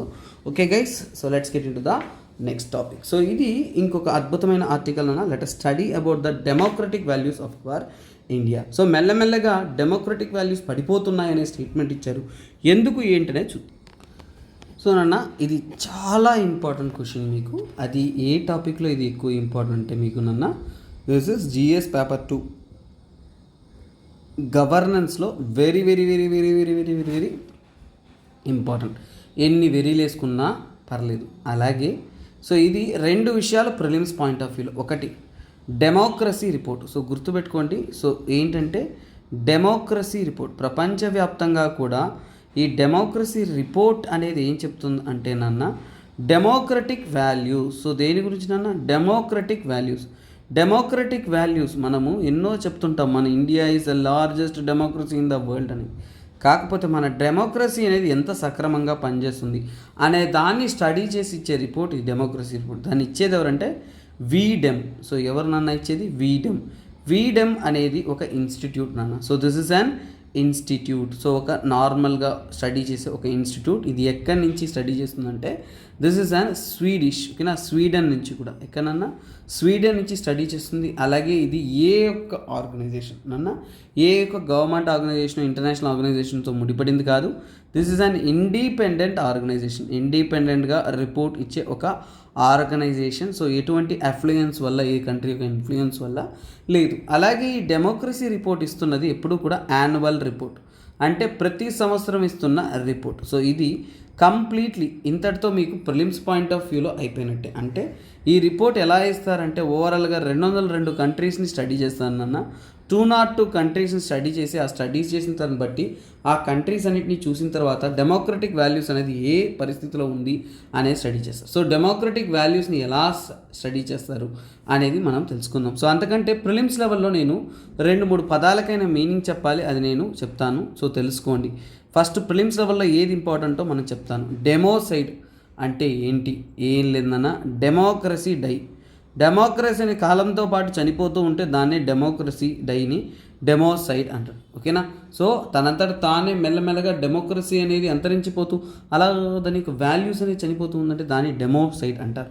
So ఇది ఒక పదం చాలా చాలా ఇంపార్టెంట్. సో ఇంకొక పదం కూడా మీకు తెలియాల్సిన ఇంపార్టెన్స్ ఉంది ప్రిలిమ్స్ లెవెల్లో. సో అది ఏంటంటేనన్నా ఇలాంటి పదాలు మీరు వినుంటారు, కొంతమంది వినుంటే that's very good. I am happily appreciate you.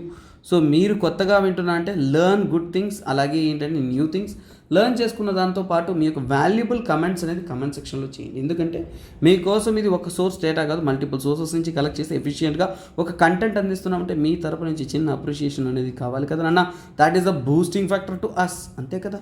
So ఇది డెమోగ్యూరీ, ఓకేనా, డెమోగ్యూరీ అంటారు, ఓకేనా, డెమోగోగ్యూరీ అంటే ఏంటంటే నాన్న, సో ఇక్కడ సింపుల్ థింగ్, ఇది ఒక పొలిటికల్ యాక్టివిటీ. సో ఇది ఏంటంటే పొలిటికల్ యాక్టివిటీ, గవర్నెన్స్లో ఇది ఒక పెద్ద సమస్య. సో ఈ పొలిటికల్ యాక్టివిటీలో డెమోగోగ్యూరీ అంటే ఏంటంటే నాన్న, సో డెమోక్రటిక్గా ఎలక్ట్ అయ్యింది, ఓకేనా, డెమోక్రటికల్లీ ఎలక్టెడ్, ఓకేనా, డెమోక్రటికల్లీ అంటే ప్రజలచే ఎన్నుకోబడిన, అంటే ఎలక్టెడ్ గవర్నమెంట్ ఏదైతే ఉంటుందో, డెమోక్రటికల్లీ ఎలక్టెడ్ గవర్నమెంట్ ఏదైతే ఉంటుందో ఆ గవర్నమెంట్ కాస్త ఏంటంటే so not accountable to society, not accountable to society or poor people. So అంటే ఏంటంటే పేద ప్రజల కోసం కాకనా ప్రజలచే ఎన్నుకోబడిన, సింపుల్ తెలుగులో చెప్పాలంటే ఇంతేనండి. డెమోగ్యూరీ అంటే ప్రజలచే ఎన్నుకోబడిన ఒక గవర్నమెంట్ అనేది ప్రజల కోసం పనిచేయకుండా ఉండడాన్ని మనం డెమోగ్యూరీ అంటారు. ఇలాంటి కాన్సెప్ట్స్ అనేది ప్రిలిమ్స్లో చాలా జాగ్రత్తగా తెలుసుకోవాలన్న, very very very very very important, మీరు మిస్ చేసుకోకూడదు. ఎందుకంటే చూడండి, so not accountable to society, అలాగే ఏంటంటే it is creating a problem, అంటే ఏంటంటే డెమోక్రసీ అనేది ఇక్కడ బ్లైండ్ అయిపోతుంది. అంటే ప్రజలచే ఎన్నుకోబడినా కానీ వాళ్ళు డెమోక్రసీని గుడ్డి చేస్తారు, democracy is blind here. So అలాంటప్పుడే ఏంటంటారంటే ప్రజల కోసం పనిచేయకుండా ఉన్నదాన్ని డెమోగోగ్యూరీ అంటారు. ఈ కంటెంట్ వచ్చింది కాబట్టి వాటికి సంబంధితమైన 3 పదాలు అలాగే విషయాలన్నీ కూడా ప్రిలిమ్ స్టాండర్డ్లో చెప్పాను. సో తర్వాత మనము మెయిన్ స్టాండర్డ్కి వెళ్ళడానికి ముందు ఇక్కడ కొన్ని స్టడీస్ చూద్దాం. సో ఇవి కూడా మెయిన్స్లోకే. సో మనము ఒక డెమోక్రసీని మనం ఎలా స్టడీ చేస్తాం. సో నాన్న, ఫస్ట్ ఆఫ్ ఆల్ ఇది డైరెక్ట్గా ప్యూర్గా చార్ట్ రీడింగ్. సో అందువల్ల నేను చార్ట్ రీడింగ్ అనేది చదువుతాను. సో ఇక్కడ చూడండి, ఫస్ట్ డెమోక్రసీ అనేది ఎలాంటి ఒక పరిస్థితిలో ఉందంటే, సో ఇక్కడ డెమోక్రసీ అనేది తగ్గిపోతుంది అనేది, వాల్యూస్ పడిపోతుంది ఇండియాలో అనేది ఈ రిపోర్ట్ ద్వారా మనం చూడొచ్చు. సో ఇక్కడ చూడండి, 1900s ఆ టైంలో 1950 వరకు మనకి ఏంటంటే బ్రిటిష్ పరిపాలన కాబట్టి డెమోక్రసీ లేదు. కానీ ఒక్కసారిగా మనం చూసామంటే మన డెమోక్రటిక్ వాల్యూస్ అనేది మంచిగా రైజ్ అవుతుంది. ఎప్పుడు స్వతంత్రం వచ్చిన తర్వాత. మళ్ళీ 1970sలో ఆ టైంలో చూసారంటే ఎమర్జెన్సీ అలా అంటున్నప్పుడు ఏంటంటే డెమోక్రసీ యొక్క డెత్. అంటే చూడండి, ఎమర్జెన్సీ ప్రొవిజన్స్ ఇవన్నీ కూడా 1971 ఆ టైంలో మనం చూసాం, 1976 కానీ ఆ టైంలో చూసారంటే ఆ యొక్క ఎమర్జెన్సీ కానీ ఆ యొక్క డైరెక్టర్లు కానీ ఇందిరాగాంధీ గవర్నమెంట్ పరిపాలిస్తున్న టైంలో డెమోక్రసీ కన్నా కానీ ఒక సపరేట్ ఒక వ్యక్తి యొక్క పవర్ అనేది ఎక్కువగా ఉంది కాబట్టి అక్కడ డెమోక్రసీకి పవర్ లేదు. మళ్ళీ చూశారు అంటే మళ్ళీ డెమోక్రసీ అనేది తర్వాత కాలంతో పాటు it was in a good rice. But రీసెంట్గా బీజేపీ గవర్నమెంట్ కానీ వీళ్ళు వస్తున్నప్పుడు ఏంటంటే నిర్ణయాలు అనేది ఎలా ఉన్నాయంటే, సో చాలా వరకు డెమోక్రటిక్ వాల్యూస్ పడిపోయినట్టు చూపిస్తాను. అలా పడిపోయిందనే దాన్ని చూపించడానికి వాళ్ళు చూపించిన వాల్యూస్ ఏంటేనన్నా, లిబరల్ డెమోక్రసీ ఇండెక్స్. ఏ ఇండెక్స్ తీసుకుంటారు అంటే, ఒకటి లిబరల్ డెమోక్రసీ ఇండెక్స్ చూడండి, చాలా 0.25 అంటే 0.3 అలా లోవెస్ట్గా ఉంది. అంటే డెమోక్రసీ ఫ్రీడమ్గా ఉందంటే లేదు. అలాగే ఎలక్టోరల్ డెమోక్రసీ ఇండెక్స్, ఎలక్షన్లో జరుగుతున్న అవకతవకలు కానీ వాటిని కన్సిడర్ చేసుకున్నా కానీ వాటి యొక్క రేటింగ్ కూడా చూడండి, ఇంతకుముందు 0.75 ఉంది.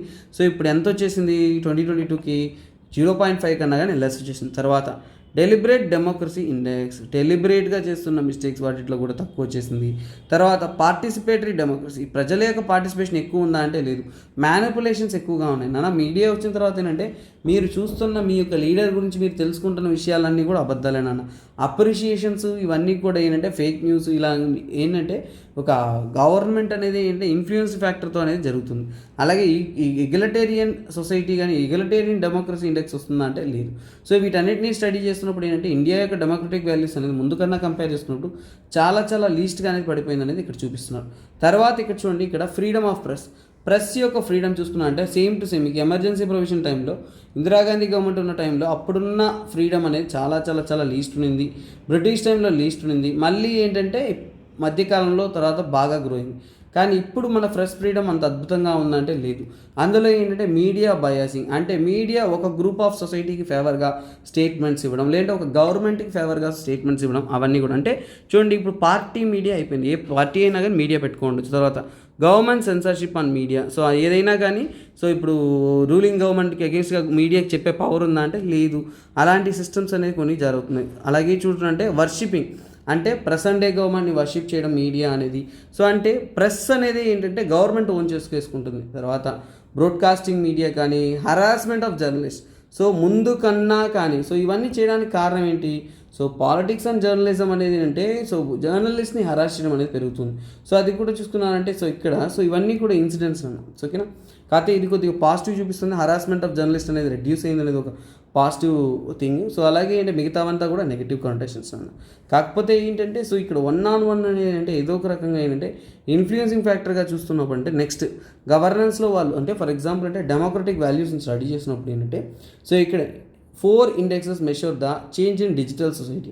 డిజిటల్ సొసైటీలో జరుగుతున్న మార్పుల గురించి ఫర్ ఎగ్జాంపుల్ చూడండి, ఇక్కడ government internet filtering practice. Government ఎంత మాత్రం ఇంటర్నెట్ని ఫిల్టర్ చేస్తుంది, తగ్గిపోయింది. తర్వాత చూడండి ఇంటర్నెట్ షట్ డౌన్ ప్రాక్టీసెస్, ఇవి ఎక్కువయ్యాయి. సో ఇక్కడ చూడండి ముందు కన్నా కానీ ఇప్పుడు ఎక్కువయ్యాయి. ఎందుకంటే సో ఇప్పుడు జమ్మూ అండ్ కాశ్మీర్ కానీ మహారాష్ట్రలో కానీ తర్వాత తీసుకున్నారంటే ఇంకో ఇష్యూ ఏంటంటే మనం చూస్తున్న అకాలీదల్ కానీ నెక్స్ట్ ఏంటంటే ఖాళిస్తాన్ ఇష్యూస్ కానీ అక్కడ ఇంటర్నెట్ షట్ డౌన్ అనేది ఉంటుంది, న్యూస్లో చూసారంటే. తర్వాత తప్పుడు ఇన్ఫర్మేషన్, మనం ఊహించిన దానికన్నా కానీ ఎక్కువగా తప్పుడు ఇన్ఫర్మేషన్స్ అంతా కూడా మీడియాలో స్ప్రెడ్ అవుతున్నాయి. అలాగే డిజిటల్ సొసైటీ అనేది ముందు కన్నా కానీ ఏంటంటే it is getting easily accessible. So అలాగే ఏంటంటే పొలిటికల్ కంటెంట్ని అరెస్ట్ చేసేది కూడా ఈ మధ్య ఏంటంటే రెడ్యూస్ అయింది. సో ఇక్కడ చూడొచ్చు కొన్ని పాజిటివ్స్ అండ్ కొన్ని నెగిటివ్స్ ఉన్నా కానీ డెమోక్రసీ పెర్ఫార్మెన్స్ అనేది మనకి చాలా చాలా చాలా చాలా చాలా చాలా చాలా తక్కువ అయిపోతుందన్న.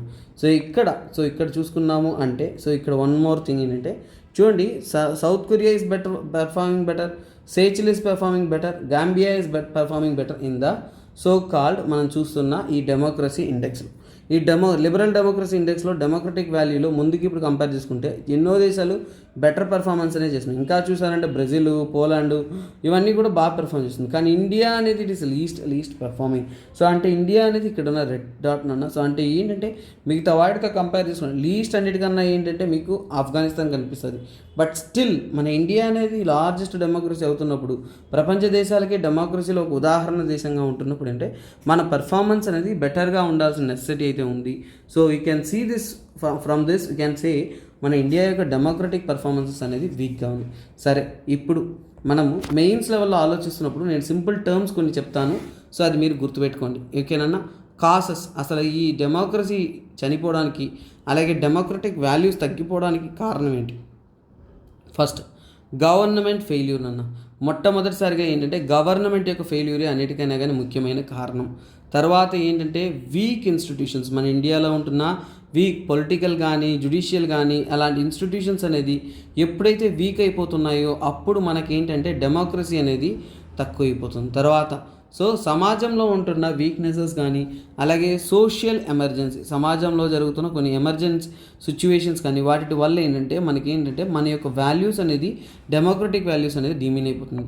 అలాగే సమాజంలో ఏంటంటే మనకి ఇన్ఈక్వాలిటీ పెరిగిపోవడం, సొసైటీలో ఇన్ఈక్వాలిటీ పెరిగిపోతున్నప్పుడు ఏంటంటే డెమోక్రసీకైనా ప్రామినెన్స్ అనేది తగ్గిపోతూ వస్తుంది. తర్వాత మనకి బేసిక్ కమ్యూనిటీస్ లేకపోవడం. సో అన్ని సదుపాయాలు ఉంటేనే కదా నా డెమోక్రసీ నిలబడినట్టు. బేసిక్ అమ్యూనిటీస్, ఓకేనా, బేసిక్ కమ్యూనిటీస్ అనేది ప్రజలందరికీ పేద ప్రజలకి అందలేకపోవడం. ఫర్ ఎగ్జాంపుల్ హెల్త్ కేరు, అలాగే డైలీ ఎంప్లాయ్మెంట్ తీసుకోండి, మన ఎంప్లాయ్మెంట్ దారుణమైన సిచ్యువేషన్స్లో ఉన్నాయి. సో ఇలాంటివన్నీ కూడా ఏంటంటే this will lead to the so called democratic value demeaning, అంటే డెమోక్రటిక్ వాల్యూ తగ్గిపోవడానికి. అలాగే మనకి ఇన్ఎఫెక్టివ్ రీడిస్ట్రిబ్యూషన్స్, అంటే మనము సంపాదన ఇండియా అనేది గ్రో అవుతూ ఉన్నా కానీ ఇండియాలో ఉన్న ప్రజలు గ్రో అవుతున్నారా లేదా అనేది మనం ముఖ్యంగా కన్సిడర్ చేసుకోవాల్సిన విషయం. సో అందువల్ల ineffective redistribution, so distribution factor అనేది మనకి ఏంటంటే ప్రాపర్గా జరగకపోవడం వల్ల ఏంటంటే సో ఇక్కడ మన యొక్క వాల్యూస్ అనేది పడిపోతున్నట్టు మనం చెప్తున్నాం. సో ఇవన్నీ కూడా మెయిన్ థింగ్స్. సరే, ఇప్పుడు హౌ అంటే ఎలా మనం దీన్ని ఓవర్కమ్ చేయొచ్చు అంటే దీన్ని ఏంటంటే కన్క్లూషన్గా తీసుకోవచ్చు. ఎప్పుడైనా కానీ కన్క్లూషన్ మెయిన్స్లో ఇస్తున్నప్పుడు కన్క్లూషన్ ఇస్తామన్న. సో దీన్ని ఓవర్కమ్ ఎలా చేస్తారంటే కాన్స్టిట్యూషన్ అనేది అన్నిటికన్నా మంచి ఆయుధం అన్న. సో కాన్స్టిట్యూషనల్ రెనైసెన్స్, సో అంటే ఏంటంటే కాన్స్టిట్యూషన్ అనేది రివైవ్ చేయాలి. సో ఆ వాల్యూస్ అనేది హోల్డ్ చేసే విధంగా కాన్స్టిట్యూషన్ అనేది ఉండాలి. అలాగే మొరాలిటీ ఉండాలి. కాన్స్టిట్యూషనల్గా మనకి ఏంటంటే కాన్స్టిట్యూషన్లో చెప్పబడిన ప్రతి ఒక్క విషయాన్ని మనం అబాయిడ్ అయ్యి ఫాలో అవుతూ మనం ఉండాలి. అలాగే మనము ప్రాపర్ ఇంటర్ప్రిటేషన్ చేయాలి. మనం ఏంటంటే ఇప్పుడు మనం కాన్స్టిట్యూషన్ ఫాలో అవుతున్నా కానీ ప్రాపర్గా దాన్ని ఇంటర్ప్రిటేషన్ అనేది చేయాలి. అంటే ఇంటర్ప్రిటేషన్ చేయడానికి ఎవరు ఉండాలన్నా ఇప్పుడు ప్రస్తుతానికి ఏంటంటే మనకి సుప్రీంకోర్టు ఉంది కాబట్టి సో ఆ ఇంటర్ప్రిటేషన్ అనేది ప్రాపర్గా చేస్తూ అలాగే మనం ఏంటంటే గుడ్ గవర్నెన్స్ అందించడమే ఒక ధ్యేయంగా అందుకొని సో ప్రజల వైపు వెళ్తున్నాము అంటే that will bring A many positive effects. అలాగే ఏంటంటే పీపుల్స్ వాయిస్ అంటే ప్రజల యొక్క గొంతు అనేది వినిపించాలన్న, పీపుల్స్ యొక్క వాయిస్ అనేది వినపడుతుందంటే సో వాటికంటూ హక్కులు ఇవన్నీ ఇస్తున్నామంటే సో అప్పుడు మనం ఏంటంటే సో ఇక్కడ సమాజంలోనే డెమోక్రసీని కాపాడుకోవచ్చు. అలాగే సమాజంలో మనం సమానత్వం తేవాలి. సో అది ఏంటంటే సోషల్ ఈక్వాలిటీ అనేది అతి ముఖ్యమైన విషయం, సమానత్వం. తర్వాత అపోజిషన్ పార్టీ యొక్క రోల్, అపోజిషన్ పార్టీ చాలా స్ట్రాంగ్గా ఉండాలి, వాటి యొక్క రోల్ అనేది ప్రెసైజ్ చేసుకుని ఉండాలి. సో అవన్నీ కూడా స్ట్రాంగ్ చేశారంటే డెమోక్రసీ యొక్క సక్సెస్కి, డెమోక్రటిక్ వాల్యూస్ని మనం నిలబెట్టుకోవడానికి అనేది అతి ముఖ్యంగా ఉంటుంది. దిస్ ఇస్ వాట్ నన్ను. So mains level article mains లెవెల్లోనే చదివాము, ప్రిలిమ్స్ లెవెల్లో ఇంపార్టెన్స్గా ఉండదు, ప్రిలిమ్స్ లెవెల్లో చూసాము. అలాగే చార్ట్ బేస్డ్ స్టడీ కూడా చార్ట్ బేస్డ్గా చెప్పాము. ఓకేనా, నెక్స్ట్ ఆర్టికల్లోకి వెళ్దాం. నెక్స్ట్ ఆర్టికల్లోకి వెళ్ళడానికి ముందు సో ఎవరైతే ఏపీఎస్సీ ప్రిపేర్ అవుతున్నారో, గ్రూప్ 1 గ్రూప్ 2 ప్రిపేర్ అవుతున్నారో మీకోసం AP economy, AP history, AP bifurcation, AP geography ఇలాంటి ఏపీకి సంబంధితమైన సిలబస్ అంతా కూడా ఆంధ్రా ప్యాకేజ్ ద్వారా మనం ఏంటంటే 50% ఫ్లాట్ డిస్కౌంట్తో 10,000 రూపీస్ కాస్ట్ చేసే కోర్స్ అనేది మీకు 5,000 రూపీస్కి అందిస్తూ ఉన్నాం. 31 మార్చ్ వరకు మాత్రమే ఈ కోర్స్ యొక్క వ్యాలిడిటీ ఉంటుంది. సో కైండ్లీ ఈ ఆఫర్, ఉగాది స్పెషల్ ఆఫర్ అనేది యూటిలైజ్ చేసుకుంటారని భావిస్తున్నాం. Don't miss this beautiful opportunity అన్న. So let's get into the question of the next current affairs of the day. ఓకేనా, నెక్స్ట్ కరెంట్ అఫైర్స్ చూడండి. Difficult to allocate public fund to art and culture. ఇది మనకి notes అనేది వీళ్ళే ఇచ్చున్నారు, నీట్గా notes ఇక్కడే బాగుంది కాబట్టి I need not write it again. So just మనం కంటెంట్ చెప్తా చూడండి. సో ఏం లేదన్న, art and culture, art and culture అన్నప్పుడే మీకు అర్థమవ్వాలి, ఇది చాలా చాలా ఇంపార్టెంట్ మీకు జిఎస్ పేపర్ 1లో హిస్టరీ అండ్ ఆర్ట్ అండ్ కల్చర్లో. ఓకేనా, సో అలాగే మీకు సింపుల్ టర్మ్స్ చెప్తా చూడండి. దీనికి సంబంధితమైన ఒక ఇన్ఫర్మేషన్ మనం ముందు చదువున్నాం. సో అది ఏంటంటే నాన్న, మనకి కీలడి చూస్తున్నారా నాన్న, కీలడి. ఓకేనా, కీలడి ఇష్యూలో ఏంటంటే కీలడిలో ఆర్కియాలజికల్ సర్వే ఆఫ్ ఇండియా వచ్చేసి కీలడి మ్యూజియం అనేది తమిళనాడు గవర్నమెంట్ ఎస్టాబ్లిష్ చేస్తుంది. వారు చేసినప్పుడు అంటే ఫండ్స్ చాలలేదనేసి ఆపేశారు. అంటే ఆ రీసెర్చ్ కానీ ఎక్స్ప్లోరేషన్ అనేది ఫండ్స్ చాలలేదు అనేది ఆపేయడం అనేది జరిగింది. సో దానికి రిలేటెడ్గా ఇప్పుడు లింక్ చేసే ఒక కరెంట్ అఫైర్స్ ఇది. సో ఏంటంటే నాన్న, సో ఈ మధ్య కాలంలో ఏం చెప్తున్నారు అంటే ఏంటంటే మన ఇండియా యొక్క ఫండింగ్ అనేది, అంటే ఇండియా యొక్క పెట్టుబడి అనేది ఆర్ట్ అండ్ కల్చర్లో, సో ఇక్కడ ఆర్ట్ అండ్ కల్చర్కి చాలా చాలా తక్కువగా ఉన్నట్టు చెప్తున్నారు. ఏంటంటే ఒక పార్లమెంటరీ కమిటీ, సో చూడండి ఇక్కడ పార్లమెంటరీ కమిటీ అనేది స్టడీ చేశారు. ఆ పార్లమెంటరీ కమిటీ అనేది మినిస్ట్రీ ఆఫ్ కల్చర్ని స్టడీ చేసినప్పుడు ఏంటంటే మన టోటల్ బడ్జెట్లో 0.075% మాత్రమే ఆర్ట్ అండ్ కల్చర్ కోసం మనం ఖర్చు పెడుతున్నాము అని చెప్తున్నారు. అంటే సో ఇక్కడ ఏమర్థమవుతుంది మనకి, మనము ఆర్ట్ అండ్ కల్చర్ వైపు మన ఇండియన్ గవర్నమెంట్ నుంచి కూడా చాలా తక్కువ అంటే తక్కువ పెట్టుబడి పెడుతున్నాం అనేది ఇక్కడ నుంచి అర్థమవుతుంది. అలాగే మనం కంపేర్ చేసుకున్నాము అంటే మిగతా దేశాలతో, చైనా, యూకే, యూఎస్, ఆస్ట్రేలియా, వీటిలో ఏంటంటే సుమారుగా 2-5% డబ్బులు అనేది వారి బడ్జెట్లో నుంచి కూడా ఆర్ట్ అండ్ కల్చర్ వైపు పెట్టుబడులు పెడుతున్నారు. అంటే మన ఇండియా అనేది అతి దారుణంగా పెట్టుబడులు పెడుతున్నారు ఆర్ట్ అండ్ కల్చర్లో అనేది మనకు అర్థమవుతుంది. ఎందుకంటే ఇక్కడ ఇంకొక విషయం మనం తెలుసుకోవాలా, మనము ఒక ఇండియాలో తీసుకున్నామంటే ఈ ఆర్ట్ అండ్ కల్చర్ ప్రకారం ఏంటంటే రూరల్ ఇన్ఫ్రాస్ట్రక్చర్లో, గ్రామ స్థాయిలో మనకు కావాల్సిన ఇన్ఫ్రా ఏదైతే ఉందో అది సఫిషియెంట్గా ఉందంటే లేదు. ఫర్ ఎగ్జాంపుల్ రూరల్లో మనకి బేసిక్ అమ్యూనిటీస్, ఫర్ ఎగ్జాంపుల్ ఏంటంటే హెల్త్ కానీ, ఎడ్యుకేషన్ కానీ, సో గ్రామ స్థాయిలో మనం చూస్తున్న ఎడ్యుకేషన్ కానీ, హెల్త్ కానీ, ట్రాన్స్పోర్టేషనే అందలేకపోతుంది. సో అంటే ఏంటంటే ఇంకా వాటిని డెవలప్ చేయడంలోనే మనం వెనకబడిపోయి ఉన్నాం కాబట్టి సో పబ్లిక్ ఫండ్స్ అనేది చాలా వరకు వాటిలో మనము పెట్టుబడి పెట్టాల్సిన అవసరం అనేది ఉంది. సో అంతే ఇప్పుడు మనం పెట్టుబడి అనేది సో అక్కడ పెట్టుబడి ఎక్కువగా పెట్టాలి, అక్కడే ఇంకా డెవలప్మెంట్ కాలేదు కాబట్టి మనం ఏంటంటే పబ్లిక్ ఫండ్స్ని, గవర్నమెంట్ ఫండ్స్ ఏదైతే ఉంటుందో పబ్లిక్ ఫండ్స్ని మనము ఆర్ట్ అండ్ కల్చర్ వైపు థ్రాటిల్ చేయలేకపోతున్నాము.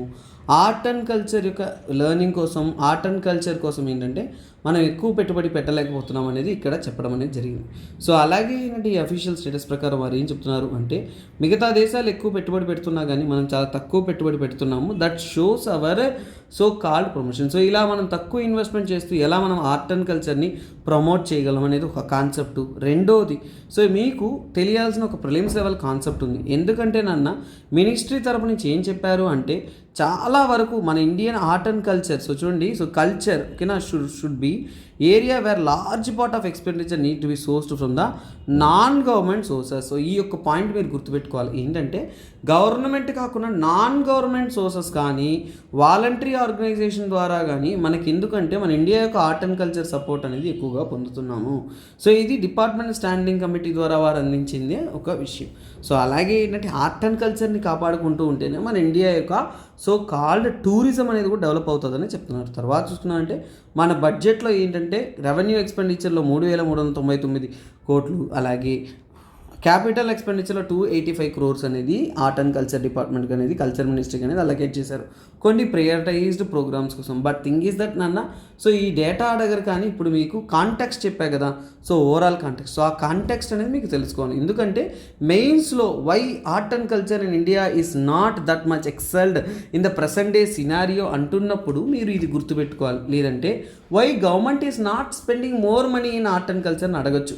అందుకే ఈ యొక్క పాయింట్, ఈ చిన్న హింట్ ద్వారా మీకు మెయిన్స్ క్వశ్చన్ రావచ్చు కాబట్టి ఈ ఆర్టికల్స్ అనేది చాలా ఇంపార్టెంట్. ఓకేనన్నా, ఈ ఆర్టికల్ అనేది మీకు ఎక్కడ ఇంపార్టెంట్ అంటే జిఎస్ పేపర్ 2లో సోషల్ జస్టిస్లో వస్తుంది ఈ ఆర్టికల్. ఫస్ట్ ఆఫ్ ఆల్ ఇక్కడ ఏంటంటేనన్నా డిఎంకేకి చెందిన ఒక ఎంపీ వారు ఏం ఇన్సిస్ట్ చేస్తారంటే చూడండి, ఎస్టీ ఉమెన్ని కూడా హిందూ సక్సెషన్ యాక్ట్లో ఇంక్లూడ్ చేయాలంటారు. సో ఇప్పుడు మనకి రెండు విషయాలు తెలియాలి. అసలు హిందూ సక్సెషన్ యాక్ట్ అంటే ఏంటి, ఈ యాక్ట్ ఎలా వచ్చింది, ఎందుకు ఎస్టీ ఉమెన్ని కలుపుకుంటున్నారు అనేది మనం తెలుసుకుందాం. So first of all Hindu Succession Act, ఓకేనన్నా, Hindu Succession Act. So Hindu Succession Act అంటే ఏంటంటేనన్నా, సో ఇప్పుడు సో హిందువుల్లో ఆస్తి అనేది ఎవరికి వెళ్తుంది, సో తండ్రి తర్వాత ఎవరికి వెళ్తుంది, హిందూ చట్టంలో నార్మల్గా inheritance. So Hindu Succession Act అనేది 1956లో రూపొందిస్తారు. సో ఫస్ట్ రూపొందించేది 1956. సో దీనికి బేస్ ఏంటి, ఎలా రూపొందిస్తారంటే మిటాక్షర. సో గుర్తుపెట్టుకోండి, మిటాక్షర, ఓకేనా, Mitakshara school of Hindu law. So Mitakshara school of Hindu law. So దీన్ని అనుసరించే ఏంటంటే మన హిందూ సక్సెషన్ యాక్ట్ అనేది రూపొందిస్తారు. చాలామందికి మళ్ళీ డౌట్ వస్తుంది, ఏంటంటే ఈ మిటాక్షర స్కూల్ ఆఫ్ హిందూలా ఎవరు రాశారు అంటే విజ్ఞానేశ్వర. సో విజ్ఞానేశ్వర అనే అతను ఒక కమెంట్రీగా రాస్తారు నాన్న. సో ఏంటంటే కమెంట్రీగా అనేది రాస్తారు. సో దాన్నే మనం మిటాక్షర హిందూలా అంటాము. సో దేని మీద కమెంట్రీ అంటే యజ్ఞవల్క్య, ఓకేనా, యజ్ఞవల్క్య, ఓకేనా, యజ్ఞవల్క్య స్మృతి. ఈ స్మృతి పైన అతను చేసిన కమెంటరీనే హిందూలాగా అనేది చెప్తుంటారు. సో అంటే ఇది ముఖ్యంగా ఏంటంటే ఇన్హెరిటెన్స్ ఆఫ్ ప్రాపర్టీ. సో ఇది దేని గురించి చెప్తుందంటే ఇన్హెరిటెన్స్ అంటే తండ్రి తర్వాత ఆస్తులు ఎవరికి వెళ్తుంది అనేది, ఓకేనా, ఇన్హెరిటెన్స్ ఆఫ్ ప్రాపర్టీ గురించి తెలుపుతున్న అతి ముఖ్యమైన విషయం ఇది. సో ఇన్హెరిటెన్స్ ఆఫ్ ప్రాపర్టీ చెప్తుంది హిందూస్లో. సో ఫస్ట్ ఆఫ్ ఆల్ 1956లో చట్టాన్ని రూపొందించినప్పుడు ఏం చెప్పారు అంటే హిందూ సక్సెషన్ లా అనేది 1956లో వచ్చింది, ఏం చెప్పింది, తర్వాత దాంట్లో మాడిఫికేషన్ ఏమైనా చేశారా, అలా చేస్తే ఏం చేశారు అనేది. సో 2005లో దీన్ని మాడిఫై చేస్తారన్నా, మాడిఫై చేయడానికి ముందున్న హిందూ లా ఏంటి అనేది చెప్తాం. ఇన్హెరిటెన్స్ ఆఫ్ ప్రాపర్టీ అంటే లీగల్ హెయిర్, ఓకేనన్నా, లీగల్ హెయిర్ అంటే ఎవరు ఆస్తికి వారిసులు అనేది. సో ఈ చట్టం అనేది ఎవరెవరికి వర్తిస్తుంది అంటేనన్నా, సో చాలా జాగ్రత్త చూడండి, సెక్షన్ 2లో, ఓకేనా, సెక్షన్ 2లో ఈ యొక్క చట్టంలో క్లియర్గా తెలుపున్నారు. సో ముఖ్యంగా ఏంటంటే హిందువులకు, సో అందరికీ తెలిసిందే హిందూస్కి, అలాగే బుద్ధిస్ట్. సో గుర్తుపెట్టుకోండి, కొంతమందికి డౌట్ ఉంటుంది, బుద్ధిస్ట్ కూడా ఇది వర్తిస్తుందా అంటే వర్తిస్తుంది, సిఖ్స్కి వర్తిస్తుంది, తర్వాత జైన్స్కి వర్తిస్తుంది, తర్వాత ఏంటంటే ఆర్య సమాజ్, గుర్తుపెట్టుకోండి, ఆర్య సమాజ్, బ్రహ్మ సమాజ్, ఆర్య అండ్ బ్రహ్మ సమాజ్లో ఉంటారు చూసారా, వారికి కూడా వర్తిస్తుంది. అలాగే హిందూయిజంలో కొందరు ఏంటంటే వైష్ణవైట్, ఓకేనా, వైష్ణవైట్ అయినా సరే, ఓకేనా, వైష్ణవైట్ అయినా అలాగే లింగాయత్ అయినా కానీ వారందరికీ కూడా ఇది వర్తిస్తుంది. సో వారందరికీ కూడా ఏంటంటే ఇది వర్తిస్తుంది. అలాగే ఏంటంటే ఇక్కడ సెవరల్ ఒక అన్డివైడెడ్ ఫ్యామిలీలో ఏంటంటే లీగల్ హెయిర్ సెవరల్ మెంబర్స్ కూడా రావచ్చు అనేది ఉంటుంది. కాకపోతే ఇది ఎవరికి వర్తించదు, ఓకేనా, నాట్ అంటే ఏంటంటే ఎవరికి వర్తించదు అంటే ముస్లిమ్స్కి, ఓకేనా, ముస్లిమ్స్కి వర్తించదన్న, అలాగే క్రిస్టియన్స్కి వర్తించదు, ఓకేనా, క్రిస్టియన్స్కి వర్తించదు, తర్వాత ఏంటంటే పార్సీస్కి వర్తించదు, నెక్స్ట్ ఏంటంటే జ్యూస్కి వర్తించదు. కాకపోతే వారు ఆ యొక్క మతాలకి చెందినవారు అనేది ప్రూవ్ చేస్తే అప్పుడు వారికి వర్తించదు. సో ఇక్కడ 1956 చట్టం ఏం చెప్తుంది అంటే డైరెక్ట్ నాన్న మేల్ ఇస్తా. సో మేల్ అంటే ఏంటంటే మేల్లో కూడా ఏం చెప్తారు అంటే ఏంటంటే, సో ఇక్కడ మేల్ డిసెండెంట్స్కే ఆ యొక్క లీగల్ హెయిర్ అవుతారు అనేది చెప్తారు. అంటే యాన్సెస్ట్రల్ ప్రాపర్టీ ఏదైనా కానీ సో ఇది ఏంటంటే సో వారికే వర్తిస్తుంది అనేది చెప్తున్నారు. సో ఇది వారు యాక్చువల్గా చెప్పిన చట్టం. కాకపోతే దీన్ని అమెండ్మెంట్ చేస్తారు అంటే కొన్ని సవరణలు అనేది చేస్తారు, కొన్ని చేంజెస్ అనేది చేస్తారు. ఈ అమెండ్మెంట్స్ అనేది 2005లో అమెండ్మెంట్ యాక్ట్గా పాస్ చేస్తారు. అప్పుడు ఏంటంటే ఉమెన్ని కూడా సో అక్కడ రికగ్నైజ్ చేసేది ఏంటంటే ఉమెన్ని కూడా రికగ్నైజ్డ్ యాజ్ అంటే వారిని కూడా గుర్తించారు ఏమని, సో యాజ్ కో పర్సనర్స్. సో ఇప్పుడు మనకి ఈ పదానికి మీనింగ్ వస్తుంది. కో పర్సనర్స్ అంటే ఏంటంటే ఈక్వల్ రైట్ అంటే సమాన హక్కు. అంటే ఇక్కడ నుంచి మేల్తో పాటు ఫిమేల్ కూడా అంటే ఏంటంటే ఆస్తిలో అంటే పుట్టగానే వాళ్ళ కూతుర్లకు కూడా ఏంటంటే సో చూడండి ఆల్సో ఇదేంటి కో పర్సన్స్ అంటే ఏంటంటే డాటర్స్, ముఖ్యంగా డాటర్స్ కానీ అలాగే వైఫ్స్ కూడా ఏంటంటే ఈక్వల్ రైట్స్ అనేది ఇవ్వడం అనేది జరిగింది. సో ఇది మనకి ఏంటంటే యాన్సెస్ట్రల్ ప్రాపర్టీ రైట్స్లో వారు చేసిన చేంజ్. ఎందుకంటే ఇంతకుముందు ఒక జెంట్స్కి అంటే ఒక సన్కి మాత్రమే ఉన్న రైట్ కాదు, ఇప్పుడు డాటర్స్ కూడా అంటే ఈక్వల్ రైట్గానే తెలపడం జరిగింది. అందుకనే ఇప్పుడు ఆస్తుల్లో అబ్బాయిలకి ఎంతైతే హక్కు ఉంటుందో అమ్మాయిలు కూడా అంతే హక్కు ఉన్నట్టు తెలిపారు. ఇది యాక్చువల్ చట్టం, ఓకేనా. కాకపోతే ఇప్పుడు ఈ క్వశ్చన్ ఏంటంటే ఎస్టీ షెడ్యూల్ ట్రైబ్ వారికి ఇది వర్తించదన్న. సో యాక్చువల్గా ఏంటంటే షెడ్యూల్ ట్రైబ్స్లో ఈ యొక్క చట్టాలు అనేది వర్తించదు. ఇప్పుడు రికమెండేషన్లో ఏం అడుగుతున్నా అంటే షెడ్యూల్డ్ క్యాస్ట్ని కూడా దీంట్లో కలుపుకోండి అనేది చెప్పున్నారు. సో ఇలా కలపొచ్చా అంటే ఖచ్చితంగా కలపొచ్చు అన్న. ఎందుకంటే 1956లో ఏంటంటే ఓన్లీ మేల్ అన్నప్పుడు దానిలో చేంజెస్ చేసి 2005లో ఏం చేశారు అంటే ఫిమేల్కి కూడా అంటే ఒక డాటర్స్కి ఫిమేల్కి కూడా ఏంటంటే సమాన హక్కు కలిగించారు. అదేవిధంగా మనం ఒక చట్టాన్ని రూపొందించి ఆ చట్టం ద్వారా ఏంటంటే ఎస్టీ ఉమెన్స్ను కూడా ఈ చట్టంలో ఇంక్లూడ్ చేసాము అంటే ఏంటంటే వారికి కూడా ఏంటంటే ఆస్తుల మీద సమానమైన హక్కు అనేది కల్పిస్తారు అనేది చెప్తున్నారు. సో ఇది ఓవరాల్గా ఏంటంటే ఇక్కడ ఉంటున్న చట్టం, అలాగే హిందూ సక్సెషన్ యాక్ట్ వాటికి రిలేటెడ్ కంటెంట్ అంతా కూడా. అలాగే స్టూడెంట్స్ ఇంకొక ఇంపార్టెంట్ అనౌన్స్మెంట్ ఏంటంటే మనం హిందూ న్యూస్ అనాలిసిస్ అనేది చూస్తున్నాం. కాకపోతే కొన్ని కరెంట్ అఫైర్స్ ఇండియన్ ఎక్స్ప్రెస్లో రావచ్చు, ప్రిలిమ్స్లో ఇంపార్టెంట్ అయ్యి ఉండొచ్చు, డౌన్ టు ఎర్త్లో రావచ్చు, పిఏబీలో ఉండొచ్చు, యోజన ఉండొచ్చు, కురుక్షేత్రం ఉండొచ్చు. సో మల్టిపుల్ సోర్సెస్ నుంచి కూడా కరెంట్ అఫైర్స్ వస్తుంది. స్టూడెంట్స్ కాస్త పాపం చదవాలంటేనే డిఫికల్ట్ అయిపోతున్నారు, ఇబ్బంది పడిపోతున్నారు. కాబట్టి మనం ఎలాగైతే ఇక్కడ డిస్కస్ చేసామో అదేవిధంగా ఇంపార్టెంట్ కరెంట్ అఫైర్స్ ఇతర డౌన్ టు ఎర్త్ కానీ పిఏబీ కానీ యోజన కానీ మిగతా సోర్సెస్ నుంచి కూడా వచ్చినప్పుడు వాటన్నిటిని కూడా మనం కవర్ చేస్తాం. ఎందుకంటే మనము యూట్యూబ్లో ప్రతి ఒక్కటి కూడా కవర్ చేయలేని పరిస్థితి. సో మిగతా కరెంట్ అఫైర్స్ కూడా మనకి ఏంటంటే ప్రతి ఒక్కటి ఎగ్జామ్ పాయింట్ ఆఫ్ వ్యూలో what is required for your examination prelims and mains పర్స్పెక్టివ్లో ప్రతి ఒక్క కంటెంట్ కూడా మీకు ఏంటంటే కంప్లీట్గా ఎక్స్ప్లెయిన్ చేయడం కోసం మనం యూపీఎస్సీ కరెంట్ అఫైర్స్ కోర్స్ అనేది ultimate current affairs course launch చేస్తున్నాం. ఈ కోర్స్ అనేది April 1 నుంచి మీకు అవైలబుల్లో ఉంటుంది. So don't miss this. ఎందుకంటే ఇప్పుడు 31st మార్చ్లోగా తీసుకున్న ప్రతి ఒక్క స్టూడెంట్ కూడా ఫ్లాట్ 50% రూపీస్ ఆఫర్ ఇస్తున్నాము. 5,000 రూపాయలకే మీకు ఈ కోర్స్ అనేది అందుబాటులో ఉంటుంది. So kindly don't miss this opportunity. అలాగే మీకు ఈ రోజుకి ఒక క్వశ్చన్ చూద్దాం. చూడండి, మోనోజైట్ స్టాండ్స్ గురించి వాటి గురించి మనం డిస్కస్ చేసాం. ఆల్రెడీ ఎగ్జామ్లో వచ్చిందన్నాను. సో ఆ క్వశ్చన్కి ఎలా 2022లో అడిగిన క్వశ్చన్ ఎలా అడిగారో చూడండి.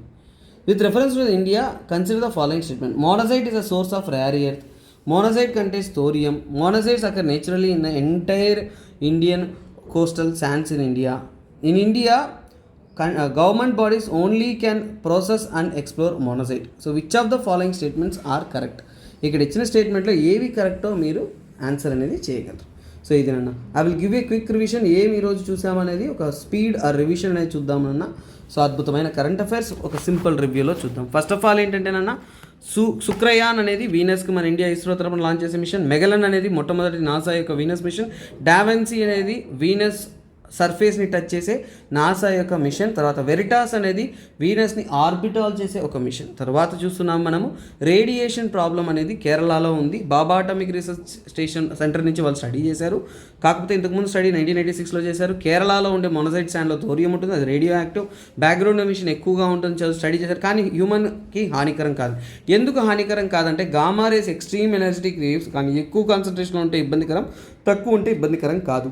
దీన్ని స్టడీ చేసినప్పుడు IAEA ద్వారా పబ్లిక్ ఎక్స్పోజర్కి వచ్చేసి 1 మిల్లీ సివియర్ ఇయర్ అనేటికన్నా కానీ ఎక్కువ ఉన్నిందంటే అది చాలా వరకు ఇబ్బంది అని చెప్తున్నారు. కానీ మన ఇండియాలో 0.8 మాత్రమే ఉంది. అలాగే ఇది బయాలజికల్ ఎక్స్పోజర్ని రీడ్ చేసేదే ఈ యొక్క స్టడీ, లేదంటే సియవాట్ ఎవ్రీ ఇయర్ అనేది ఒక యూనిట్. తర్వాత మనం చూసింది ఏంటంటే నాన్న ఖాళిస్తాన్ మూవ్మెంట్ గురించి 1709 నుంచి 1849 వరకు సపరేట్ సిక్ నేషన్ అనేది ఉండింది. తర్వాత సపరేటిస్ట్ మూవ్మెంట్ అనేది 1909లో separatist mentality divide and rule రూపంలో బ్రిటిష్ అనేది మన ఇండియన్స్ మైండ్లో నింపారు. సో తర్వాత ఖాళిస్తాన్ అనేది ఏంటంటే కల్సా, ఓకేనా. సో కల్సా సిస్టమ్ని ఫాలో అవుతూ ఉంటున్న సిక్లు అందరూ కూడా సపరేట్గా వారికంటూ సిక్ హోమ్లను కావాలని పోరాడే ఒక పోరాటం.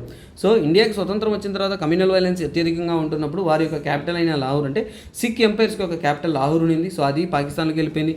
గురునానక్ యొక్క బర్త్ ప్లేస్ అయిన నాన్కానా సాహెబ్ పాకిస్తాన్కి వెళ్ళిపోయింది. ఇలా వీరి యొక్క మైనారిటీ పీపుల్కి అయినా ఇంపార్టెన్స్ లేనప్పుడు వారి హక్కుల కోసం ఏంటంటే సిక్ పీపుల్స్ అంతా కూడా ఫైట్ చేస్తూ ఉండాలి అనే దానికోసం పంజాబ్ సుబా మూవ్మెంట్ అనేది పంజాబీ స్పీకింగ్ పీపుల్ కోసం స్టార్ట్ చేస్తారు. తర్వాత స్టేట్ రీఆర్గనైజేషన్ యాక్ట్లో దాన్ని పంజాబ్ని పలు డిఫరెంట్ స్టేట్స్గా విడదీయేస్తారు. సో హిందూ డామినెంట్గా పంజాబీ డామినెంట్గా డివైడ్ చేస్తారు. తర్వాత ఈ పంజాబ్ సుబా మూవ్మెంట్ నుంచి కూడా రైజ్ అయింది అకాలీదల్. ఇక్కడ నుంచి ఆనంద్ సాహిబ్ రెజల్యూషన్ పాస్ చేసిన తర్వాత సపరేట్ పంజాబ్ కావాలనేది వారు స్ట్రాంగ్గా రైజ్ చేస్తారు. ఖాళిస్తాన్ మూవ్మెంట్ అనేది రైజ్ అవుతుంది. 1982 అప్పుడు సివిల్ డిసోబీడియన్స్ మూవ్మెంట్ లాంచ్ చేస్తారు. ధర్మ్ యుద్ధ్ మోర్చా అనేది గోల్డెన్ టెంపుల్లో వారు హెడ్ క్వార్టర్స్గా ఉంచుకుంటూ జర్నైల్ సింగ్ బింద్రాన్ వాలే అనే అతను ఏంటంటే పోరాటాన్ని కొనసాగిస్తారు. వాళ్ళని అణిచివేయడం కోసం ఇందిరాగాంధీ గవర్నమెంట్ టైంలో ఆపరేషన్ బ్లూ స్టార్ కండక్ట్ చేస్తారు. తర్వాత ఆపరేషన్ బ్లాక్ థండర్ అనేది కండక్ట్ చేస్తారు. ఇలా సపరేటిస్ట్ మూవ్మెంట్ని అణిచివేయడం అనేది జరుగుతుంది. తర్వాత కరెంట్ అఫైర్స్లో ఏంటంటే డెమోక్రటిక్ వాల్యూస్ అనేది తగ్గిపోతూ ఉన్నాయనే దానికి రిపోర్ట్ ఏంటంటే వీడెమ్ రిపోర్ట్ అనేది ఇన్స్టిట్యూట్ ఆఫ్ స్వీడన్ నుంచి ఇచ్చారు. డెమోసైడ్ అంటే డెమోక్రసీ చనిపోవడం అని డెమోసైడ్ అంటారు. డెమోగోగ్యోరీ అంటే ఏంటంటే పొలిటికల్ ఇన్యాక్టివిటీ అని చెప్పచ్చు. పొలిటికల్ యాక్టివిటీ ఇది యాక్చువల్గా ఏంటంటే డెమోక్రటికల్గా ఎన్నుకున్న ఒక గవర్నమెంట్ డెమోక్రటికల్గా పనిచేయకపోవడాన్ని మనం డెమోగోర్గి అంటాం. దానికి కారణాలు ఏంటో చూసాం. తర్వాత మనకున్న ఫ్లో చార్ట్స్ చూసాము. దాంట్లో ఉండే కన్క్లూషన్ మెయిన్స్ లెవెల్లో ఈ ఆర్టికల్ స్టడీ చేసిన తర్వాత ఉన్న ఆర్టికల్ ఏంటంటేనన్నా సో మనకి ఆర్ట్ అండ్ కల్చర్కి ఎందుకు మనకు బడ్జెట్లో తక్కువ అలొకేట్ చేస్తున్నాం అనేది తెలుసుకున్నాం. కీలడి ఇష్యూ నుంచి లింక్ చేసుకున్నాం ఆ కంటెంట్ని. తర్వాత ఏంటంటే ఎస్టీ ఉమెన్స్కి హిందూ సక్సెషన్ యాక్ట్లో యాడ్ చేయాలి అని చెప్పారు. సో హిందూ సక్సెషన్ యాక్ట్ అనేది మిటాక్షర స్కూల్ ఆఫ్ హిందూ లాను అనుసరించి ఉంటుంది. విజ్ఞానేశ్వర అనే అతను యజ్ఞవల్క్య స్మృతిని కమెంటరీగా రచించిన ఒక లానే అది. అలాగే ఇన్హెరిటెన్స్ అంటే లీగల్ హెయిర్, ఎవరికి సో ఆస్తి అంటే ఎవరి తర్వాత అంటే సో ఆస్తి అనేది లీగల్ హెయిర్ ఎవరు అనేది ఇందులో ఇన్హెరిటెన్స్ ఆఫ్ ప్రాపర్టీ ద్వారా తెలుస్తుంది. అందులో ఏంటంటే ఎవరెవరికి ఇది వర్తిస్తుందని చూసాము. తర్వాత ఏంటంటే ఎవరికి వర్తించదో చూసాము. ముస్లిం, క్రిస్టియన్, పార్సీస్కి వర్తించదు. అలాగే 1956లో మెయిల్ డిసెండెంట్స్ మాత్రమే ఏంటంటే సో ఆ యొక్క ఆస్తి హక్కు అనేది ఇచ్చారు. తర్వాత 2005లో ఉమెన్కి కూడా ఏంటంటే పర్సనల్స్గా అంటే ఈక్వల్ రైట్స్ అనేది ఇవ్వడం జరిగింది. అలాగే ఇప్పుడు ఏంటంటే ఇదే ఎస్సీస్ కూడా ఎస్టీ పాపులేషన్స్ కూడా ఇవ్వాలి అనేది అడుగుతున్నారన్న. సో ఇలాంటి అద్భుతమైన కరెంట్ అఫైర్స్ ఇంకా అద్భుతమైన కంటెంట్తో మీ ముందుకు నేను వస్తాను. నేను మీ ఎస్పీఆర్. సో అలాగే మర్చిపోకుండా మీకోసం ఇంకా అద్భుతమైన కరెంట్ అఫైర్స్ అనేది అందించాలి అనుకున్నారు అంటే మర్చిపోకుండా కమెంట్ సెక్షన్లో కమెంట్ చేయండి. ఎందుకంటే మీ యొక్క valuable comments are very very very important. అది ఒక బూస్టింగ్ ఫ్యాక్టర్గా మీకోసం అద్భుతమైన కంటెంట్ని ఇంకా డెవలప్ చేస్తూ క్రియేటివ్గా ప్రిలిమ్స్ పాయింట్ ఆఫ్ వ్యూలో మెయిన్స్ పాయింట్ ఆఫ్ వ్యూలో ఇవ్వడానికి అనేది ఒక పాజిటివ్ సపోర్ట్గా ఉంటుంది. So kindly keep commenting, let me know how many people are getting benefited. అలాగే చూడండి, ఇది యూపీఎస్సీలో అడిగిన క్వశ్చన్, యూపీఎస్సీ స్టాండర్డ్ క్వశ్చన్ ఇస్తున్నాం కాబట్టి కైండ్లీ పార్టిసిపేట్ నాన్న. తప్పు చేసినా పర్లేదు, క్వశ్చన్ అడిగినప్పుడు ఆ క్వశ్చన్ని పార్టిసిపేట్ చేయండి. మీకు తెలియకపోయినా పర్లేదు, నెక్స్ట్ క్లాస్లో నేను ఎక్స్ప్లెయిన్ చేస్తాను కాబట్టి that will help you. So don't stay passive. I need to have at least 10+ comments on this question. So kindly comment. Okay, bye bye, take care, have a nice day.